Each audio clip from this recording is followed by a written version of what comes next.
A swarm of nosy students crowded the campus courtyard, itching for a dramatic spectacle. Rumors of a messy breakup spread like wildfire, and everyone wanted a front row seat. Rosa, the school's top-tier redhead beauty, stood at the center with a cold, haughty smirk. Chin high, she ruthlessly dumped him. Wealthy, elite, and popular, she was out of his league. Then there was Luis, poor, unremarkable, and utterly average. In her eyes, he was just trash. Their romance was dead weight, and she staged this public execution for maximum humiliation. Deep down, she craved the drama. She expected Luis to fall to his knees and beg. She wanted witnesses to his desperation, but reality slapped her hard. Luis didn't flinch. He merely offered a calm, icy stare before uttering two soul-crushing words, "That's fine." A suffocating silence choked the crowd. Rosa froze her brain, failing to process his indifference. Surely this was a pathetic bluff. Scowling, she shrieked that his acting wouldn't change anything. Nothing he did would win her back. That's when Luis pierced her with a freezing gaze. He simply stated he was exhausted by her ego. A campus beauty shouldn't be so insufferable. The crowd gasped. Nobody expected this, nobody to strike back with such savage, emotionless precision. Luis turned and walked away, his aura surging with every step. But they were all clueless. Luis was a changed man. He knew society's petty rules were about to become completely worthless. Apocalypse was coming. To him, Rosa was just a ghost from a past life he'd outgrown. It started last night. Luis jolted awake as jagged, ethereal cracks fractured the air before him. They bled fragments of a grim future, terrifying visions of a world being torn apart. Amidst the cosmic horror, a digital ping echoed. A mysterious system window flickered into existence. Spiritual energy resurgence detected. Total awakening will trigger in exactly 361 days. Luis reeled from the mental overload. This grim prophecy felt like a heavy, suffocating weight. Shadowy figures emerged from the void, as the system unveiled a chilling absolute truth. Civilization's laws were ending. The era of cultivation was dawning, where raw power dictated survival. Power was the new global currency. Driven by instinct, Luis reached out, demanding answers. An eerie glow flooded the room. A translucent interface shimmered. The legendary system had arrived. It hailed from the universe's edge, powered by ancient algorithms and primordial cosmic secrets. Its primary purpose, crafting elite cultivation techniques from any spiritual essence the host touched. However, Luis was currently a blank slate, possessing zero skills or combat abilities. He reached through the interface. Suddenly, a colossal beast lunged forward, letting out a terrifying roar. Luis froze. Clenched between the creature's fangs was a mangled, lifeless human corpse. The system delivered a brutal warning. This was his end as a mere mortal human. This slaughter would soon claim billions on Earth. Luis swallowed hard, his throat feeling tight. Terror gripped his heart, and anxiety flooded his mind. But then he started to remember. Memories of his past life surged back. He had been a nobody, just a face in the crowd. He was swept away by chaos, barely clinging to life as he watched nations crumble. He witnessed his people's agony, yet ultimately, the mutant monsters hunted him down too. The memory of his death was vivid, cold, desperate, and burning with a thirst for revenge. His eyes blazed with resolve. The truth clicked. This was exactly why the system chose him. He was sent back 1 year before the awakening for one purpose: to rewrite history. Taking a deep breath, Luis swore to weaponize his future knowledge to the absolute limit. He would devour every aura anomaly to evolve. Right then, the system began a scan. His eyes glowed like twin suns as the interface flashed. Binding, successful. Connection established. A legendary path unlocked. From this moment on, everything in existence was potential fuel. His mission was set in stone: hunt down god-tier techniques and seize ultimate power. To become a supreme cultivator and save this crumbling world. Meanwhile, across the city, urgent, official alerts began to flood the streets. Humanity was officially facing a crisis beyond their wildest nightmares. The past held no answers. Survival meant one thing: adapt or die.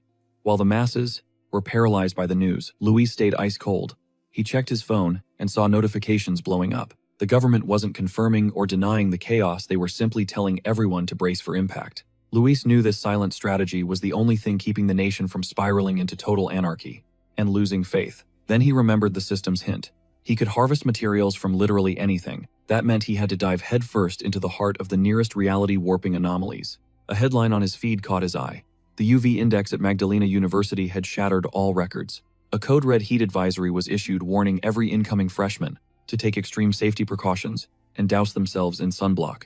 Luis glanced at the gray, overcast sky. His device read 0. Something was dead wrong. He couldn't wrap his head around how the weather could be so bipolar when the campus was only a 15-minute drive away. However, on social media, viral clips showed a lethal scorching sun torching the university grounds. Officials insisted registration would continue, but they ordered students to avoid the north gate due to the deadly radiation levels. Every other entrance remained open. Luis let out a dark smirk. He knew that when these anomalies first appear, people just assume it's some crazy marketing stunt. Only he knew the terrifying truth. And that's exactly why he was hyped. His first shot at power had finally arrived. Without wasting a second, Luis geared up and headed toward Magdalena University. Along the way, he saw crowds huddled under umbrellas. The heat was so suffocating that leaves were literally shriveling off the trees. Still, our hero marched straight for the North Gate, the one place everyone else was avoiding. He sensed something was wrong. Suddenly, hundreds of glowing incandescent ashes began raining from the heavens. Students scrambled in pure terror, trying to avoid being burned alive. While everyone else ran, Luis was locked onto those shimmering particles. He decided to touch them. The instant his finger made contact, a blinding explosion of light consumed him. The system screamed a notification. Massive, Yang, attribute detected. Initiating data model sync. Raw molten energy began surging through Luis's entire body, causing him absolute agony. A radiant, blinding glow erupted from his skin, forcing onlookers to shield their eyes. To avoid going blind, the crowd retreated in confusion. Some even thought they were having a collective hallucination. The energy scorched Luis's clothes as he clutched his head, fighting to keep his sanity. He didn't know if the system would finish the technique before he snapped. He felt like he was on the brink of death. Finally, the sync finished. Luis had mastered a Yang technique, the golden sun breathing technique. Soon after, the official enrollment day for new students arrived. Amidst the chaotic crowds at Magdalena University, the protagonist's ex-girlfriend appeared, walking through the registration zone with total confidence. A guy immediately swarmed her, offering to carry her bags. She shut them down, one by one, cold as ice. She didn't have time for their games. With a sharp no, she kept moving. But seeing a happy couple nearby reminded her of the inevitable. She was officially single now. Suddenly, the vibe shifted. Rosa almost jumped out of her skin when a massive explosion rocked the entire campus. Panic-stricken voices over the speakers screamed for everyone to evacuate the North Gate. But Rosa's curiosity was too strong. With a serious expression, she went to investigate. Suddenly, a pillar of golden energy blasted into the sky. From the smoke, a legendary figure emerged. He exhaled, his eyes burning with a fierce divine golden light. A system window flickered before him. He had birthed a new technique and earned 50 points. As a reward, Luis stared at the notification. Those points were nice, but he knew they were just the beginning. Late that night, under a corrupted moon, Luis began to train. The next morning, a new sun rose over the university campus. A bizarre energy surges across the campus. Panicked students sprint toward the North Gate, noticing the sky darken and the temperature plummet mid-run. Upon arriving, they find a massive, restless crowd already gathered. The furious dean demands an immediate explanation. Why did everyone ignore the evacuation order? Suddenly, a small group cuts through the mob, as the crowd parts like the Red Sea to let them pass. At the center stands a hooded figure with eyes of ice. With a voice like iron, he orders the dean to seal the gate. Simultaneously, the system pings. Luis, confirming a contaminated zone, has been purged. He instantly realizes the government likely knows everything now. A chilling thought crosses his mind. Are there others with his power? A restricted access alert confirms his worst fears. This is serious. From a nearby rooftop, students spot tactical units and whisper about the military's arrival. Luis knows he's drawing too much heat. His crimson eyes flare as he makes a split-second choice. Time to ghost. He leaps from the ledge and vanishes. Down below, on the mana-scorched earth, the mysterious hooded figure stalks forward. Every step echoes against the shattered pavement. Kneeling, she touches the ground, searching for any lingering traces of residual energy. She retrieves a jagged fragment of scorched stone for closer inspection. After a cold analysis, she reaches a terrifying conclusion. A single individual unleashed all this power. Evacuations begin. Watching from the shadows of the crowd, the protagonist's ex-girlfriend hears the rumors, and her jaw drops. One person caused this much devastation. Just then, Rosa spots a blur, leaping across the horizon. For a heartbeat, she thinks of Luis, but immediately kills the thought. Given his pathetic grades, she's certain he could never survive in this new, brutal world. Far away, the sun dips below the horizon as night swallows Luis's home. He lies in bed, restless. Even after a freezing shower, his core feels like it's melting. The heat is unbearable, and worse, he fears his secret is out. He grabs his phone to check the trending news. A cult-like association is making headlines, an organization everyone used to treat as an internet meme. But the hooded figures from the university flash in his mind instantly. It clicks. They belong to that mysterious association. Fueled by curiosity, he taps the article. The post details the paths of cultivation ranging from ghost tier to total transcendence. In the comments, most users laugh it off as a massive LARP or some weird fantasy. But Luis knows better. Sitting up, he realizes he never heard of this cult in his previous life. Intrigued by this shadowy group, he decides to test his technique again. He closes his eyes and focuses. Sweat pours down his face as a violent golden aura begins to spiral around him. The energy surges, lifting his body into the air as a blinding radiance floods the room. Phase 1. Tempering the physical vessel to handle the raw power of heaven and earth. Gritting his teeth, Luis tames the energy, molding it into a razor-sharp axe of pure light. His eyes ignite with power, and a confident smirk plays on his lips. This strength is intoxicating. Suddenly, the system announces he has reached level Duxie and grants him 50 bonus points. Luis eyes the floating interface, his mind racing with possibilities. A new path has opened. The system explains that these points can be used to infuse compiled data into any physical object. The prospect of enchanting items piques his interest. He glares at a simple cup on his desk. He reaches out his hand, glowing with golden static. The system asks if he wants to spend points to imbue the cup with the Yang attribute. It's like enchanting gear in a game with special traits. He imagines applying this to a blade, it would become a god-tier weapon of destruction. Ready to gear up for the coming storm, he grabs a small sword from the shelf to test the process. If this works, he'll buy a real blade later to hunt the monsters lurking in the dark. But just as he's about to begin, a sudden sound shatters the silence of the night. An eerie scratching echoes from the void outside. In the shadows, a monster fixates on Luis's apartment. Massive claws and crimson eyes burn with bloodlust. Its jaw unhinges, revealing rows of razor-sharp fangs. It's a twisted demonic rabbit from a nightmare. It coils to strike. Inside, Luis remains blissfully unaware of the approaching doom. Tossing in bed, he feels a strange, agonizing itch from his new cultivation technique. With bloodshot eyes, he scans the room for a faint, high-pitched squeak like a rodent. He listens intently. The sound isn't from the pipes or his small apartment. Perhaps it's a neighbor's pet. His god-tier hearing makes every floor sound like it's next door. But as Luis locks onto the erratic noise, his gut screams that something is wrong. His face hardens as he goes into full battle alert. He flings the door open to the hallway. There, in the suffocating darkness, stands a freakish creature. Those glowing red eyes are locked onto him. It was waiting for him. Its predatory stance makes one thing clear: it's ready to kill. Luis freezes. He recognizes this nightmare. It's a mutant beast. Suddenly, memories of his past life flash before him. High above the city streets, a drone hums through the night. Someone else is hunting this threat. Perched atop a skyscraper, a mysterious girl surveys the neon sprawl with pure boredom. She sighs about the delay in catching this rabbit that ate a forbidden fruit, swirling a lollipop. She looks completely chill, but her sharp gaze hides the confidence of a top-tier predator. Keep the updates coming, she commands her team, tracking the target's every move. Without hesitation, she dives off the roof. She plummets into the abyss between the skyscrapers. With supernatural grace, she navigates the urban canyon like it's her personal playground. The hunt is on. The terrifying drop means nothing to someone with her skills. Suddenly, mid-air, a massive surge of energy hits her. The mutant beast's power is skyrocketing. Her eyes ignite. She spots the creature and locks in. The hunter slams onto a nearby rooftop with force. Maintaining her momentum, she sprints effortlessly, even running vertically down the side of the building. Her orders are absolute: terminate the target. She pushes forward, closing the gap instantly. Leaping between structures, she continues the pursuit. She knows the beast ate a spirit fruit. It could evolve into a true disaster at any second. Elsewhere in the city, a salaryman working late sees a blur streak past his window.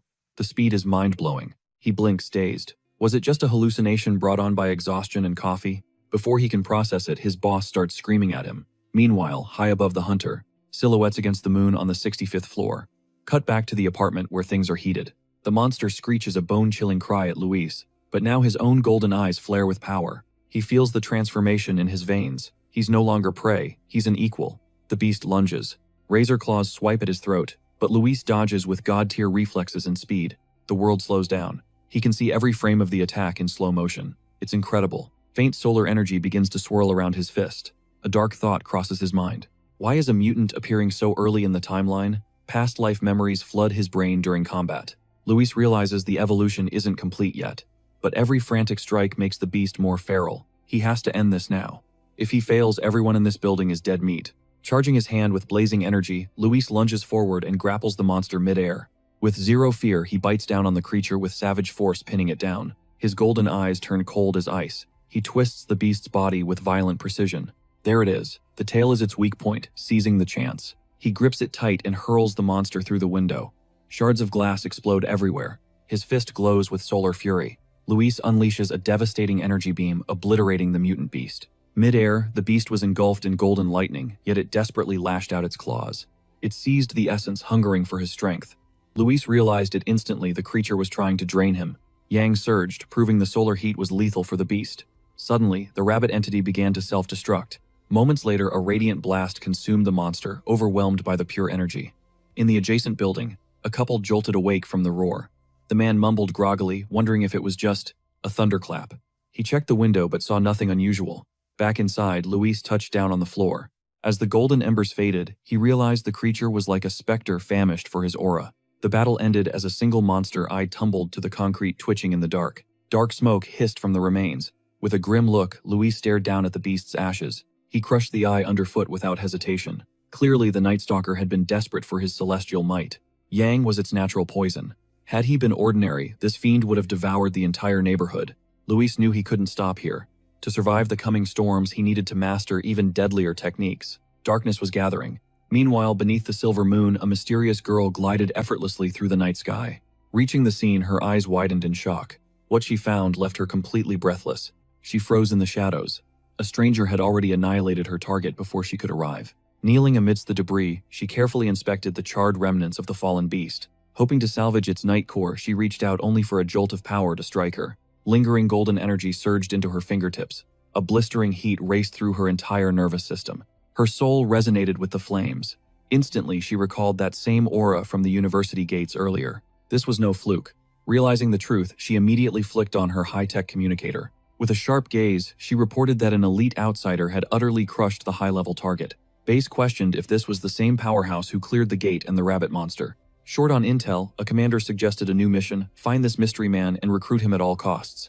The silver-haired hunter nodded, sealing a flickering spark of that golden energy into a specialized container. New orders arrived: drop all secondary tasks. Her sole priority was now hunting down that mysterious stranger. The hunter unwrapped a lollipop, savoring the sweetness while processing the high-stakes command. She coolly replied, "I'll start, but first, I need some boba tea to set the mood." When asked again about the outsider's true ceiling, the young girl let out a knowing smirk. The president was right.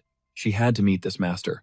Meanwhile, Luis's day begins at dawn. He stretches, readying his muscles for another grueling session as the first light breaks. Rising early fuels his growth. He begins by inhaling the sun's pure golden morning essence. Through deep breathing, energy floods his veins until his eyes ignite with a brilliant golden shine. He plunges into the Phantom Axe realm, feeling the ancient technique awaken in his soul. Suddenly, a power surge rattles his frame. Luis is shocked. He's far stronger than he was yesterday. Force flows through every fiber. He clenches his fist, feeling the raw vibrations of pure energy. He summons his chi axe. It feels weightless now. Gripping the handle, his resolve hardens. Eager to test his limits, he raises the golden blade. Luis winds up for a world-shattering strike. Now, a 2-star Phantom Axe Master, his eyes blaze with the fire of his awakened potential. His physique is now ironclad, a direct result of the bonus magic from his latest upgrade. He decides to grind carefully, but his massive power spike is already drawing unwanted attention. He needs a private sanctuary. Meanwhile, at the Association HQ, a man senses a solar shift.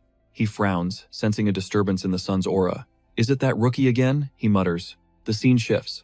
Luis finds a secluded riverside to push his training to the next level. A system screen flickers to life, confirming a new special attribute added to his golden axe. His previous attempt shattered a lesser weapon, but this time, the results will be legendary. The blade syncs perfectly with his aura. System encoding complete. Adrenaline pumping, he prepares for a test drive. A golden beam pierces the sky. Luis sticks the landing blade wreathed in flames as raw energy surges through him. The shockwave nearly ignites the forest, revealing the magnitude of his terrifying strength. A massive smoke plume snitches his location, forcing an immediate tactical retreat. Minutes later, a hunter arrives, cursing her luck for missing the show. She freezes. The river is literally boiling. Overhead, scouts gape at the absolute carnage. She can already feel the coming lecture. This kid is a total chaos magnet. Suddenly, a golden shimmer stops her cold.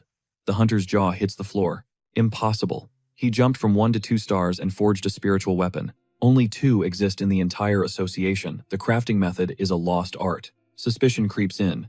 How did he obtain this god-tier power solo? Shaking it off, she starts cleaning up the mess Luis left behind. Elsewhere, Luis plots. His young attribute blade is strong, but he craves more. The system encodes everything. He'll add new traits. Suddenly, his phone buzzes. Unknown sender. Crap, he totally forgot to mask his digital privacy. It's an invite to an elite pioneer group. Luis is officially intrigued. These guys are Phantom Axe level. They're tracking a fresh contamination zone. A group raid, Luis quickly pings them for the exact location. Target the lava dragon. It's a Yang-type beast, the perfect match for him. He's in. Meanwhile, in Vimu, a squad waits for Old Lee's friend. One member notes their map is flawless, making the trek a total breeze. The blonde leader rallies the troop, preaching the gospel of total teamwork. Representing the Cultivation Association, she's honestly tired of these low-level scrubs. Fact is, her association is a shadow government group pulling the strings. It took major family favors to get here. Failure isn't in her vocabulary. Luis is here, a scout bellows. Luis enters, gripping his legendary blade. The manager senses his aura. It isn't threatening, just strangely, intensely warm. With the squad gathered, the leader signals the charge into the abyss. Luis takes point, ordering the manager to light the way into the darkness. Watch your step. A teammate warns about the treacherous, crumbling path ahead. Strangely, the heat is bearable. Luis feels a rare spark of brotherhood, but as they press deeper, his instincts scream that something is wrong. The ground beneath him shifts colors, a neon sign for impending doom. They hit a massive cavern staring down a literal river of molten fire. Luis charges in. The manager screams for him to stop this suicidal madness. Ignoring them, Luis plunges his blade into the magma. The squad loses it. A fiery blast rocks the cavern, tossing the pioneers back like ragdolls. The system flags a world-class anomaly and begins a frantic real-time analysis. Scanning. New power unlocked inner flame. It's ultra-high temp and pure destruction.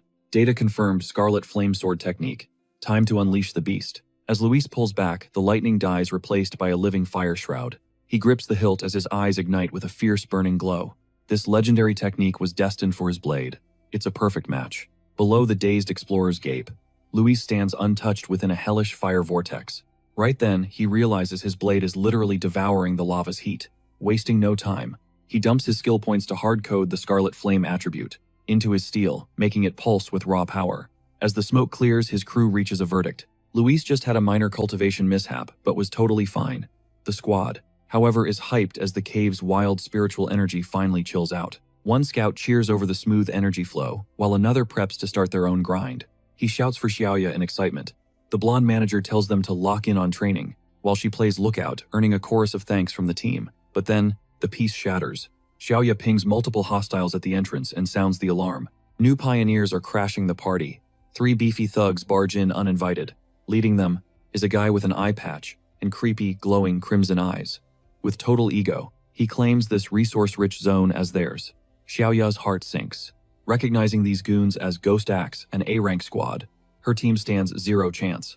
Still, she keeps her cool and tries playing the diplomatic card, claiming first dibs, and even offering an alliance. The leader just scoffs at her pathetic level and barks for them to beat it or get buried. Xiaoya grits her teeth at this dog-eat-dog reality, where only the strong survive. But as a Xia Nation rep, she can't just let this slide. Just as things are about to go south, Luis steps in, shielding Xiaoya from the hostile leader with his flaming blade. Coldly, Luis looks the big guy in the eye and asks if he's really so bored that he has to bully girls. The eye patch guy is stunned into silence. Luis doesn't wait for a comeback and delivers a single devastating swing. A massive fireburst erupts, yeeting all 3 attackers backward. The shockwave makes his own team stop dead in their tracks. Absolutely shook. Luis knows for those who live by brute force, only absolute power works. He slams his sword into the ground, a massive golden aura exploding around him. Terrified by this second monster-tier energy flex, the leader screams for a retreat and flees. They vanish in a blink, while Luis watches silently. His crew approaches him, still processing the flex. He just shrugs it off with a smirk, casually mentioning it's time to head out. As they trek back, Xiaoya can't get Luis's power out of her head. It finally clicks. He was holding back the whole time. Luis has to be some kind of high-rank pioneer, and she needs to report this immediately. Meanwhile, at the high-stakes office of the Spiritual Cultivation Association, a clerk repeats Xiaoya's report in pure disbelief. Another high-stat pioneer, she freezes, realizing she's being way too loud, mostly because a massive, imposing shadow is standing right behind her. She hangs up fast, sweating as she confirms the intel. Turning to her boss, a gray-haired veteran, she asks if finding 2 top-tier pioneers back-to-back isn't just insane luck. The old man stays stone-faced, correcting her. This isn't luck at all. Every individual with stats this high is destined to be a new pillar of power, and managing legends like them is a massive headache. Under the blazing noon sun, Luis strolls back into town trying to blend in as a random cosplayer.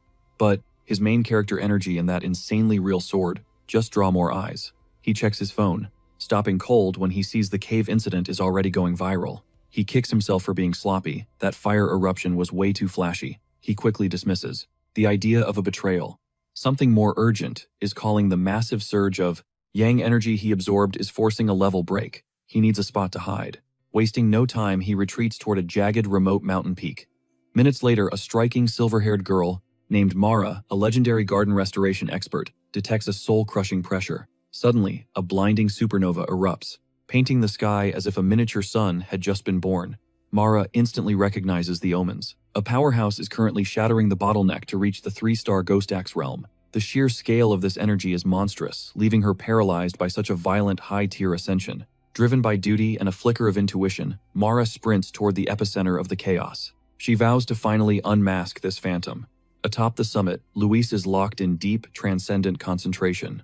Violent rivers of golden essence spiral around him, slowly coalescing into a crown of light above his head, until they form a radiant orb hovering in the sky like a localized burning star. While floating in midair meditation, the raw power radiating behind him begins to weave itself together, until it manifests as a complex divine star. Golden electricity crackles under his skin like caged lightning, as his eyes blaze with terrifying intensity, taming that wild force. Finally, the energy begins to compress. Within seconds, the power solidifies into a massive divine axe forged from pure, shimmering golden essence, infused with crystalline blue light. Just as the weapon sparks with a lethal, terrifying glow, Mara reaches the scene. She freezes, stunned by the sight.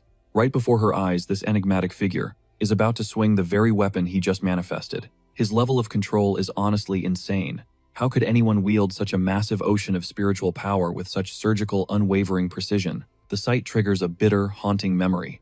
Mara recalls her own desperate attempt to reach the first 2-star Ghost Axe rank. Back then, the backfire from her own divine weapon was so brutal it broke her. She had ended up hacking up blood, left completely bedridden for an entire week after that failure. Even with her genius-level talent, her breakthrough was a total disaster. She just couldn't wrap her head around how Luis is dominating such a monstrous power surge. The closer she gets, the more her jaw drops. The vastness of his spirit energy and his flawless axe work exceed every legend she has ever heard. Every ounce of power feels purified thousands of times over. This man isn't just a terrifying prodigy, he feels like a literal god. Then she notices it, his absolute icy composure. Most top-tier hunters rush through their breakthroughs with anxiety, but Luis moves with a sense of total haunting serenity. It's as if he's guided by the experience of an ancient master. Without warning, the massive flame-wreathed divine axe begins to move. Mara watches mesmerized as he raises it with iron determination and swings toward the east. At his peak, Luis's eyes burn with gold fire. Even as raw energy cracks across his face, he drifts calmly within a blinding golden storm of power, perfectly steering the tempest to finalize his evolution. Then a system window flashes before him, confirming the result. He has officially reached the 3-star Ghost Axe realm.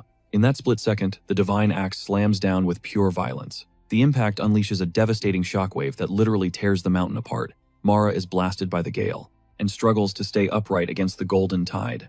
The residual force continues to surge forward, carving a path of total destruction through the forest before vanishing into the distant horizon. But when Mara looks up again, Luis has vanished. He is gone without a trace, gasping for air. Exhausted and frustrated, she can't believe she lost him again, especially arriving mere seconds after his peak. A haunting thought crosses her mind. He must know she is following his every move. If he stays this elusive, her recruitment mission is going to be a total nightmare. Just as she is about to give up, she stops. A sudden realization sparks in her mind. Ignoring the path of destruction, she glances at a nearby ancient tree. It glows with a faint, yet persistent golden light.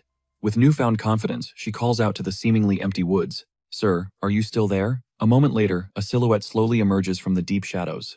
Luis steps out from the trees, his hooded figure radiating a cold, detached, and legendary confidence. Crimson eyes flared, locking onto Mara. In that heartbeat, the realization hit. He knew exactly who she was. She was the stalker digging into his life, and he knew every secret she'd uncovered. Mara held her ground, introducing herself as captain of the Firefly Squad, an elite association unit. They were the Sea Nation's top spiritual practitioners. On behalf of the association, she made her move. She dropped a formal invitation for him to join, admitting she'd been tailing him for 2 days. She hoped her stalking hadn't left a bad taste. Luis remained chillingly silent the entire time. His face was a mask of stone beneath his hood as Mara continued her pitch.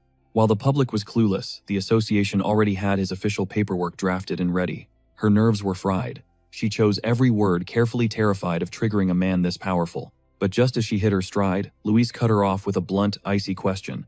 "Why should I join?" The suddenness of it left her stammering and completely caught off guard. Panic surged, but she quickly realized that empty promises wouldn't work on someone this sharp. The truth was her only card left. Regaining her cool, she revealed the association's endgame. The Sea Nation was desperate to herd the first pioneers into an organized, protected front. She knew the association sounded like a cage to a free spirit like him, but she urged him to see the big picture. A massive wave of spiritual energy was coming. When it hits, humanity must stand united against the nightmare enemies the future holds. After her passionate speech, Luis just leaned against a nearby tree, looking totally over it. His expression was pure boredom. His answer was a hard pass. He wasn't joining. He calmly explained that he didn't trust her, and he certainly didn't trust the association. Mara was floored by his direct rejection. Desperate, she snatched her ID from her jacket. She flashed the card, reintroducing herself. Her name was Mara. Before the world changed, she was a star athlete. She begged him to believe her. She hoped her public reputation would buy some trust. Luis stayed silent for a long moment. He rubbed his chin, claiming he vaguely remembered her face from somewhere. A mental image flickered a photo of Mara celebrating as a long-distance running runner-up. It made sense now. Her natural athleticism was why she'd become such an elite pioneer. But then, his vibe shifted. His face went dark as a grim memory surfaced. He remembered his past life, a vision of a society completely shattered and destroyed. In the original timeline, the Sea Nation's plan failed, leading to the total collapse of humanity. Now back with his system, he knew he had to be the solution, not a pawn. Joining them now was a mistake. Looking at a hopeful Mara, he confirmed he remembered her. He told her he'd consider the offer. Then before she could blink, he vanished. He leaped into the clouds, disappearing at a speed that defied logic. Suddenly, Luis materialized right behind a shocked Mara with one final firm condition. His location had to remain a secret. He studied her respectful, almost fearful reaction. He realized the association was terrified of offending high-tier solo pioneers. That was a weakness he could use. Sensing an opening, Mara proposed a secret deal. The higher-ups detected his power surge and wanted a report. She offered to fake it. She'd mix lies with truth to protect him and satisfy her bosses. Luis accepted. Mara tried to call out to him again, but he had already ghosted her instantly. She scrambled down the mountain trying to track him, but it was totally useless. Exhausted and annoyed, she grumbled about failing the mission and cleaning up his energy trail. Suddenly, a voice hissed in her earpiece. "Forget the pioneer. The creatures are back." Mara froze. "They're back." A brutal memory of those monsters flooded her mind. Crimson jaws and glowing ruby eyes, wolves from a nightmare. He would never forget those blood-crazed beasts. Ruthless monsters spawned from toxic zones birthed by the sudden surge of spiritual energy. Within these blighted areas, they evolved rapidly into apex predators with a taste for human flesh. Some even weaponized natural disasters, striking from the shadows in total silence. As the corruption spreads, mankind faces extinction, unless these ravaging hordes are put down for good. Elsewhere, a savage storm pummels the city. Streetlights provide no comfort in this suffocating darkness. Instead, jagged lightning rips the sky apart. Torrential rain screams, as emergency alerts flood every smartphone. Citizens are ordered to take cover immediately. Mount Yang is now a restricted flooding zone.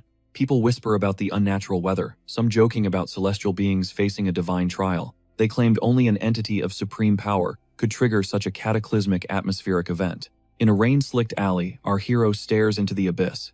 His single red eye pulses with a faint, eerie light. Sensing the massive electrical current surging above, he recognizes this primal, untamed force instantly. This is not just weather, it is an anomaly. The spiritual energy is converging with terrifying intent. Someone or something is harvesting the sky. His gaze locks onto a distant, storm-shrouded mountain peak. Lightning hammers the summit like the wrath of the gods.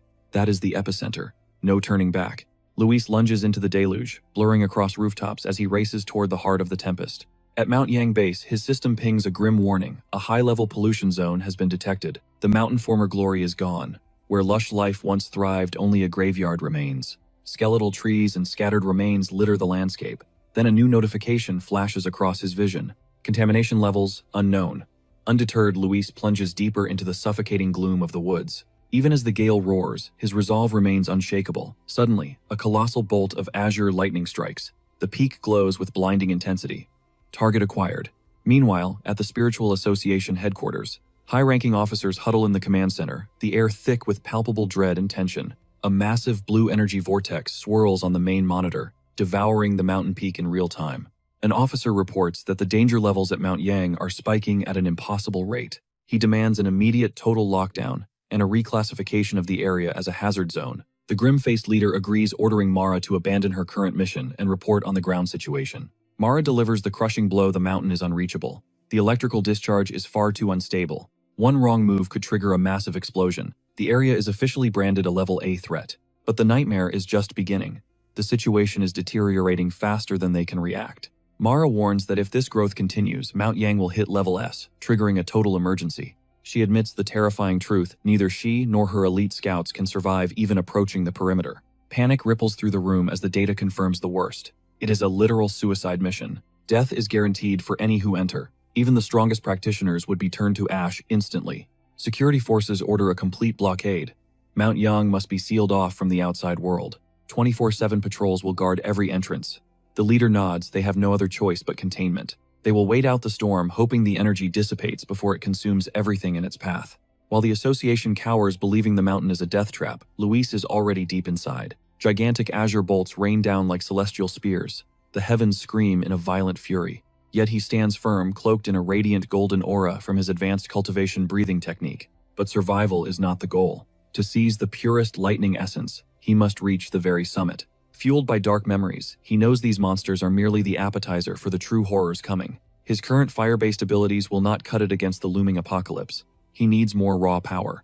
Surrounded by thunder, Luis realizes he cannot rely on weapons alone. His body must become the weapon. This is his chance to use the lightning to temper his flesh. He will not let it slip. The future holds nothing but a cold grave. His gaze ignites with a fierce golden hue as he draws his blazing blade. With a thunderous roar, he strikes the heart of a massive blue bolt. Wild lightning surges through his veins instantly. Agony rips through him, yet his stoic mask never cracks. His frame trembles under the violent, crushing pressure. As high-voltage currents sear his flesh, it feels like heaven itself is delivering a brutal divine sentence. The tempest lashes out in fury. Thunder screams through the clouds, demanding that he drop to his knees and surrender. Luis glares at the crumbling heavens. He wonders how can he possibly tame such a primal, savage force. A spark of genius hits. He centers himself, recalling a crucial system rule for power: touch the energy's core. A golden aura erupts as he triggers his golden salt breath. He's determined to shatter the storm with a roar. Luis charges, carving through azure bolts with his flaming steel. Golden light clashes against the wild, chaotic storm. Each step triggers a violent blast. Blood spills from his lips, but his eyes burn with unyielding main character energy. This is a suicidal bet, a direct dance with death. Finally, after a grueling and bloody battle, he conquers the summit. He drives his blade into the earth, cracking the rock at the storm's true center. The atmosphere here is terrifying. The lightning's raw pressure makes even drawing a single breath feel impossible. Luis feels the storm's bloodlust. It's no longer just pushing him, it's hunting him with pure murderous intent. The tempest gathers its ultimate wrath, unleashing a colossal white beam that screams directly toward him, a strike meant for total annihilation. Just as death approaches, his system finally flickers to life. It identifies a legendary lightning attribute and begins processing. Meanwhile, the city watches this divine spectacle in awe. From the highest skyscrapers, a man snaps photos, paralyzed by the sheer scale of the heavenly bolts. Another witness spots a lone silhouette on the peak and wonders if a god is being judged by heaven. The world vanishes in a blinding flash. When the radiance finally fades, our hero is still standing. He won. The system confirms his massive W. He has unlocked the refined divine thunder power. He can now summon heavenly bolts and rework his physiology. Plus, he earns 5 writing points for his trouble. Luis levitates, wreathed in blue sparks and golden light. He begins to grasp his new terrifying potential. This thunder attribute is a top-tier force, perfect for both crushing offense and absolute defense. Unlike his protective sun power, the thunder focuses on refining his very cells into something more powerful. He can turn his body into living violent energy. It's his ultimate spear and his unbreakable shield. Thunder isn't just about ruin, it represents rebirth. He feels the energy surging through his core. It reinforces his bones and muscles without a hint of pain. Then the system offers a legendary upgrade. The Punish Evil skill can double his critical hits.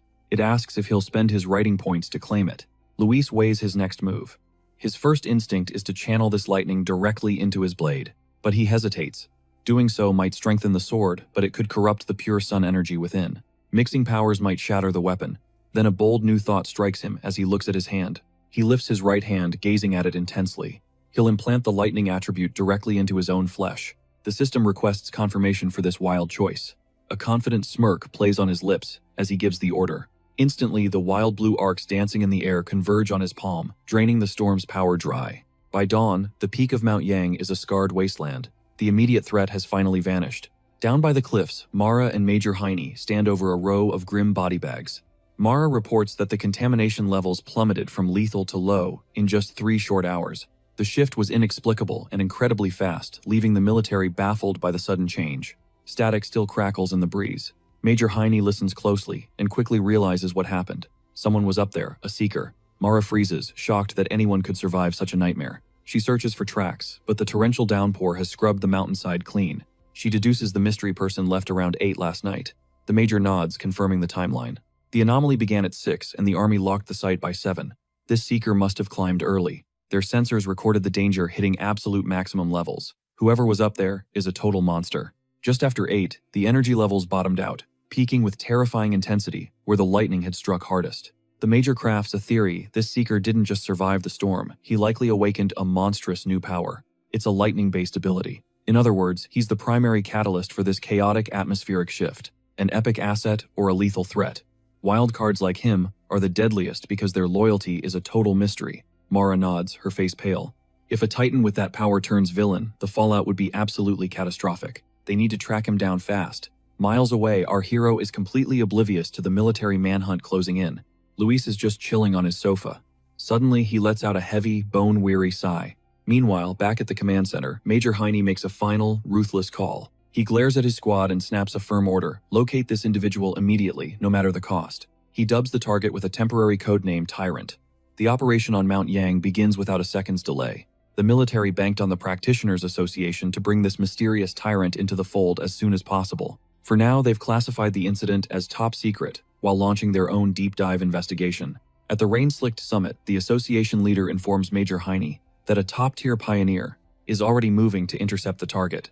Suddenly, he wheels around toward Mara. He demands her report on the spot. Caught totally off guard, Mara's heart begins to hammer against her ribs. Forced to freestyle, she blurs facts with fiction, linking the current chaos to the pioneer, who recently purged the university's corrupted zone. Internally, she is absolutely losing it. Terrified her secret deal with Luis will leak, she claims he's a ghost and incredibly difficult to track. She swears she successfully identified the carcass of a mutant rabbit possessing the Yang attribute. She vows to get close to Luis to uncover how he actually cracked the university's spirit gate. She prays her web of lies holds up. Major Heine listens with a cold, piercing gaze. He weighs the potential of a Yang attribute pioneer before finally nodding in approval. He praises her as a brilliant young talent. Mara snaps a crisp, formal salute. She claims she's just doing her duty. As the briefing wraps, the Major drops the hammer. The government will spin this as a natural disaster to keep the public from panicking. They can't risk spiritual energy intel leaking online and being weaponized by the wrong people. As the brass continues their chatter, Mara exhales a long breath. The interrogation is finally over. Scene shift. Back at home, our protagonist activates the Golden Sun breathing technique. He flash dries his hoodie, slips it back on, and begins inspecting the dramatic changes in his body. The change is instant. Blue sparks dance across his right hand, crackling with raw, untapped intensity. Small blue bolts have turned that limb into his ultimate weapon. The power surge is absolutely massive. He flexes his fingers, conjuring orbs of pure electricity as he feels his limits shattering. He's on the verge of a breakthrough. Remarkably, that savage thunder has now become completely docile. It flows through his veins like a loyal pet, giving him total unrivaled control over the element. This is nothing like the agonizing pain he suffered when his young attribute first awakened. He wonders if the energy mellows out upon integration. The system had made a promise. This power deals double damage to those twisted demonic freaks. Luis is itching to test it out. Suddenly, a sharp ping from his phone breaks his focus. He grabs the device intrigued. He'd set custom alerts after the last mess. To a pioneer, every crisis is a chance to level up, even if it means dancing with death. He checks the screen and sees the breaking news. A massive blast at a chemical plant has triggered a wave of contamination across the city. Officials claim 0 casualties and tell everyone to stay chill, but Luis isn't buying it. A disaster this huge is never that simple. He dives into online forums to see what witnesses saw. People describe a bone-chilling sensation creeping over their skin, something they just can't explain. In the comments, users are whispering about eerie, dark shadows haunting the ruins of the disaster site. A user wondered if that was a chilling demonic aura. Shockingly, the entire chat agreed. Fear poisoned every comment. When Luis saw those words, his soul recoiled. That description, it felt terrifyingly familiar. Suddenly, a traumatic flashback from his past life erupted a blood-drenched hand. A distorted face and his former self frozen in terror. A crimson demonic beast was charging. It pulverized everything. The thing was a revolting, multi-eyed monstrosity, resembling a massive rat. Luis knew this nightmare too well. Back in the present, his gaze turned dangerously sharp. He remembered their true essence. Once plants or animals awakened, their strength mutated into madness. They became bloodthirsty predators that slaughtered for fun, stalking exclusively under the cover of darkness. A chilling realization dawned on him. This new threat was 100 times deadlier than that rabbit. Without intervention, the body count would rise. The night grew darker as a storm erupted. Torrential rain hammered the empty pavement, drowning out the world. The traffic light finally flickered. Suddenly, a streak of light blurred across the wet asphalt. The Annihilation Squad was moving. Hooded figures surged through the city at supernatural speeds, relentless in their high-stakes pursuit. An operative radioed headquarters immediately. Anomaly 7, codename Candlelight Night, was finally in their sights. But the objective vanished instantly. It possessed a terrifying ability to fuse with the shadows. Tracking it was a lost cause. It hissed before devouring anyone who drew too close. Lightning split the sky as the squad landed on a high-rise rooftop. Their captain, a scarred man with pale hair, surveyed the dark city. He knew the storm favored the beast and spoke with authority. They couldn't allow this nightmare to spread. Inside a high-tech command center, an operator finally locked onto the critical data stream for File 7. The analysis was instant. This was a high-priority seek and destroy mission that couldn't wait. With a tight 12-hour deadline, headquarters deployed the destroyer squad to hunt down the target. Prioritizing team survival, the elite unit resumed the chase, leaping across the city's rain-slicked skyline. Moving like ghosts through the downpour, the leader halted to scan a glowing holographic map. Angry red markers flickered across the display, each signaling a deadly anomaly terrorizing the district. A 12-hour window was dangerously slow, yet it was the best headquarters could provide. This massive nation was drowning in anomalies that pushed even their peak technology to the limit. As the squad closed in on the last known coordinates, a fresh warning flashed from command. An operator reported that Spiritual Energy Cultivation Association agents were already patrolling the hot zone. Mara's profile appeared on-screen as they explained her team was currently monitoring the local pioneers. The leader acknowledged the intel, deciding to contact her since they might need her legendary strength. He noted her incredible reputation just as Mara and her hooded squad materialized from the shadows. Perched on a towering rooftop, she stared down at the destroyer squad with total confidence. With a casual smirk, she asked if they were the ones responsible for her unwanted overtime. The squad leader bristled at her playful tone, keeping his response cold and professional. He warned that the Candle Night anomaly was devouring civilians. This was no mere extra shift. One of Mara's subordinates snapped back to defend her, but she simply turned her back. Losing all interest, she scoffed that if the squad was so elite, they could handle it alone. With a dismissive wave, she ordered her unit, the Yin Squad, to begin their retreat. As they walked away, her subordinates whispered about their commander's notoriously fierce temperament. While one worried, another defended her, knowing every mission she took was a dance with death. Panicked, the destroyer leader shouted after her, swallowing his pride to beg for her assistance. He detailed the horror of Candle Night, admitting they were blind without Mara's elite tracking skills. Without her eyes, his team was at a fatal disadvantage. He laid the truth bare to convince her. If they failed, the entire city was doomed.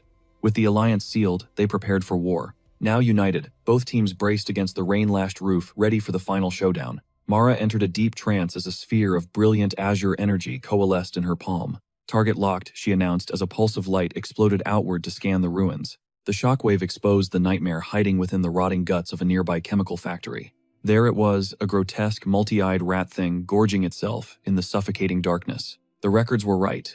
It was a damp-dwelling predator with a lethal taste for human flesh. With the monster identified, Mara barked the order to initiate their high-stakes joint operation. But the beast's supernatural senses were razor-sharp, catching the hunter's scent in an instant. It lunged into the air, narrowly dodging a strike that shattered the concrete beneath it. "It's seen us," a soldier screamed, ordering the squad to fan out and surround the target. They moved like lightning, their tactical cloaks blurring into the rain as they took positions. Closing the trap, they roared in unison, ready to tear the creature limb from limb. One warrior charged, unleashing a devastating blow that sent the beast crashing into the debris. But the impact triggered a mutation. The monster's body began to warp and grow. Bloody gashes tore open as obsidian spikes erupted from its spine with a soul-piercing shriek. The creature counterattacked, conjuring a vortex of dark energy that threatened to swallow them whole. Mara screamed for the teams to dodge the sonic wave, but her warning was too late. A massive sonic boom erupted, sending squad members flying like ragdolls through the air. As the leader tumbled off the roof, the monster prepared a final lethal move to finish them. Gravity claimed him as he crashed onto the pavement. An ally rushed to help. The leader stayed conscious, explaining that a split-second retreat saved his bones from shattering. He knew this level of danger was insane. If that beast stayed in the city, total disaster was inevitable. Suddenly, the scene shifts. As the tides of battle turned, the rodent began a grotesque evolution. Its throat flared with a sickening emerald glow, spewing a vile, corrosive sludge that choked the air with lethal smog. It then melted the concrete to carve an escape tunnel. One of Mara's elite teammates shouted a warning about the monster's decaying touch. Destruction followed its path. Mara calmly noted her squad lacked the raw power for a head-on clash, yet she commanded them to stay sharp without hitting the slayers. Their mission was purely intel and strategy. Meanwhile, a slayer gripped his dagger, ready to intercept the beast. Suddenly, twin crimson eyes flickered threateningly in the shadows. The monster lunged, barely dodging a lethal strike from the hunters. Boiling with rage, the squad leader roared, "Don't let that freak get away." The rat bolted through the streets, hooded hunters hot on its heels. Watching from a high-rise, Mara stood with her crew. Suddenly, she sensed a sharp chill. As the creature's spiritual pressure spiked, she intuited that something massive was about to go down. She benched her team, tracking the target solo. The high-speed chase led them straight into a pitch-black, decaying warehouse. Mara prepped an area scan. The Slayer captain spotted the new association tech on her wrist, and she confirmed it was the latest gear. Usually a squad handles 50 energy units tops. The gauge read 48, but then the sensor went absolutely berserk. Numbers surged past 80 in seconds. Mara screamed that the energy levels were hitting critical instability. Right then, a massive shadow with glowing red eyes loomed over the rafters. It was a setup. Mara realized the truth instantly, and horror washed over her face. They weren't alone. Suddenly, another twisted face spawned right behind them. The Slayer captain's cool evaporated as he panicked. Shouting for a total retreat, Mara took charge, pointing toward the main exit, to flush the hidden enemy out. She blasted through the debris with an energy burst, urging everyone to follow. But at the finish line, Mara collapsed, screaming in pure agony. An invisible neurotoxin had fried her senses. Within seconds, she was isolated, in a sickly green void. Her cries for her team were met with silence. They were close, yet the poison blinded them to her presence. The puzzle pieces finally clicked, unveiling the true scale of the trap. That rat had lured them here on purpose, to the lair of a true predator, a giant serpent she had only vaguely sensed before. As if on cue, the armored skull of a shadow snake with emerald eyes materialized. The rat was just the bait. This creature's black mist was a lethal poison they'd been inhaling since arrival. This silent killer was paralyzing them while siphoning their spiritual reserves. Mara felt her mana hitting zero. She was done for. Slumping to the floor, she despaired at the creature's terrifying intellect, realizing they were just playthings. She closed her eyes, accepting the end. But then the atmosphere shifted. Through the green gloom, a spear of light pierced through. From above, a flicker of hope ignited in her chest. Suddenly, the roof detonated, and blinding radiance flooded the room. Her eyes widened as a figure descended. It was Luis. He landed perfectly amidst the rubble, a hooded silhouette against the divine light. Streaming from above, he faced the serpent instantly, labeling it a dark attribute beast. Then without a word, the snake struck with massive fangs. Luis blurred past the attack, ending up nose to nose with the rat creature. As the two monsters closed in, the full trap became clear. Then he made his move. Luis let the rat sink its teeth into his shoulder blood, spraying everywhere. Right then, their deadly game became clear. One bait, one killer. A mocking smirk played on his lips at the beast. He taunted it, asking if it loved to bite. Suddenly, a blinding flash of blue lightning erupted from his core. Unleashing his newfound aura, he dared the creature to taste his thunder. With a free hand, he pivoted, blasting a massive beam of golden solar energy straight at the slithering serpent, crackling with electricity. Tossing the dazed rat aside, he zeroed in on the snake. He unleashed a torrent of golden flames, daring the beast to survive the heat. With a deafening roar, the serpent lunged its massive jaws wide open. His reflexes were inhuman. Dodging the strike, he spun through the air, his golden blade slicing the atmosphere. Landing gracefully, he locked eyes with the monster and coldly muttered, "Take a look at my blade." The creature sensed the threat.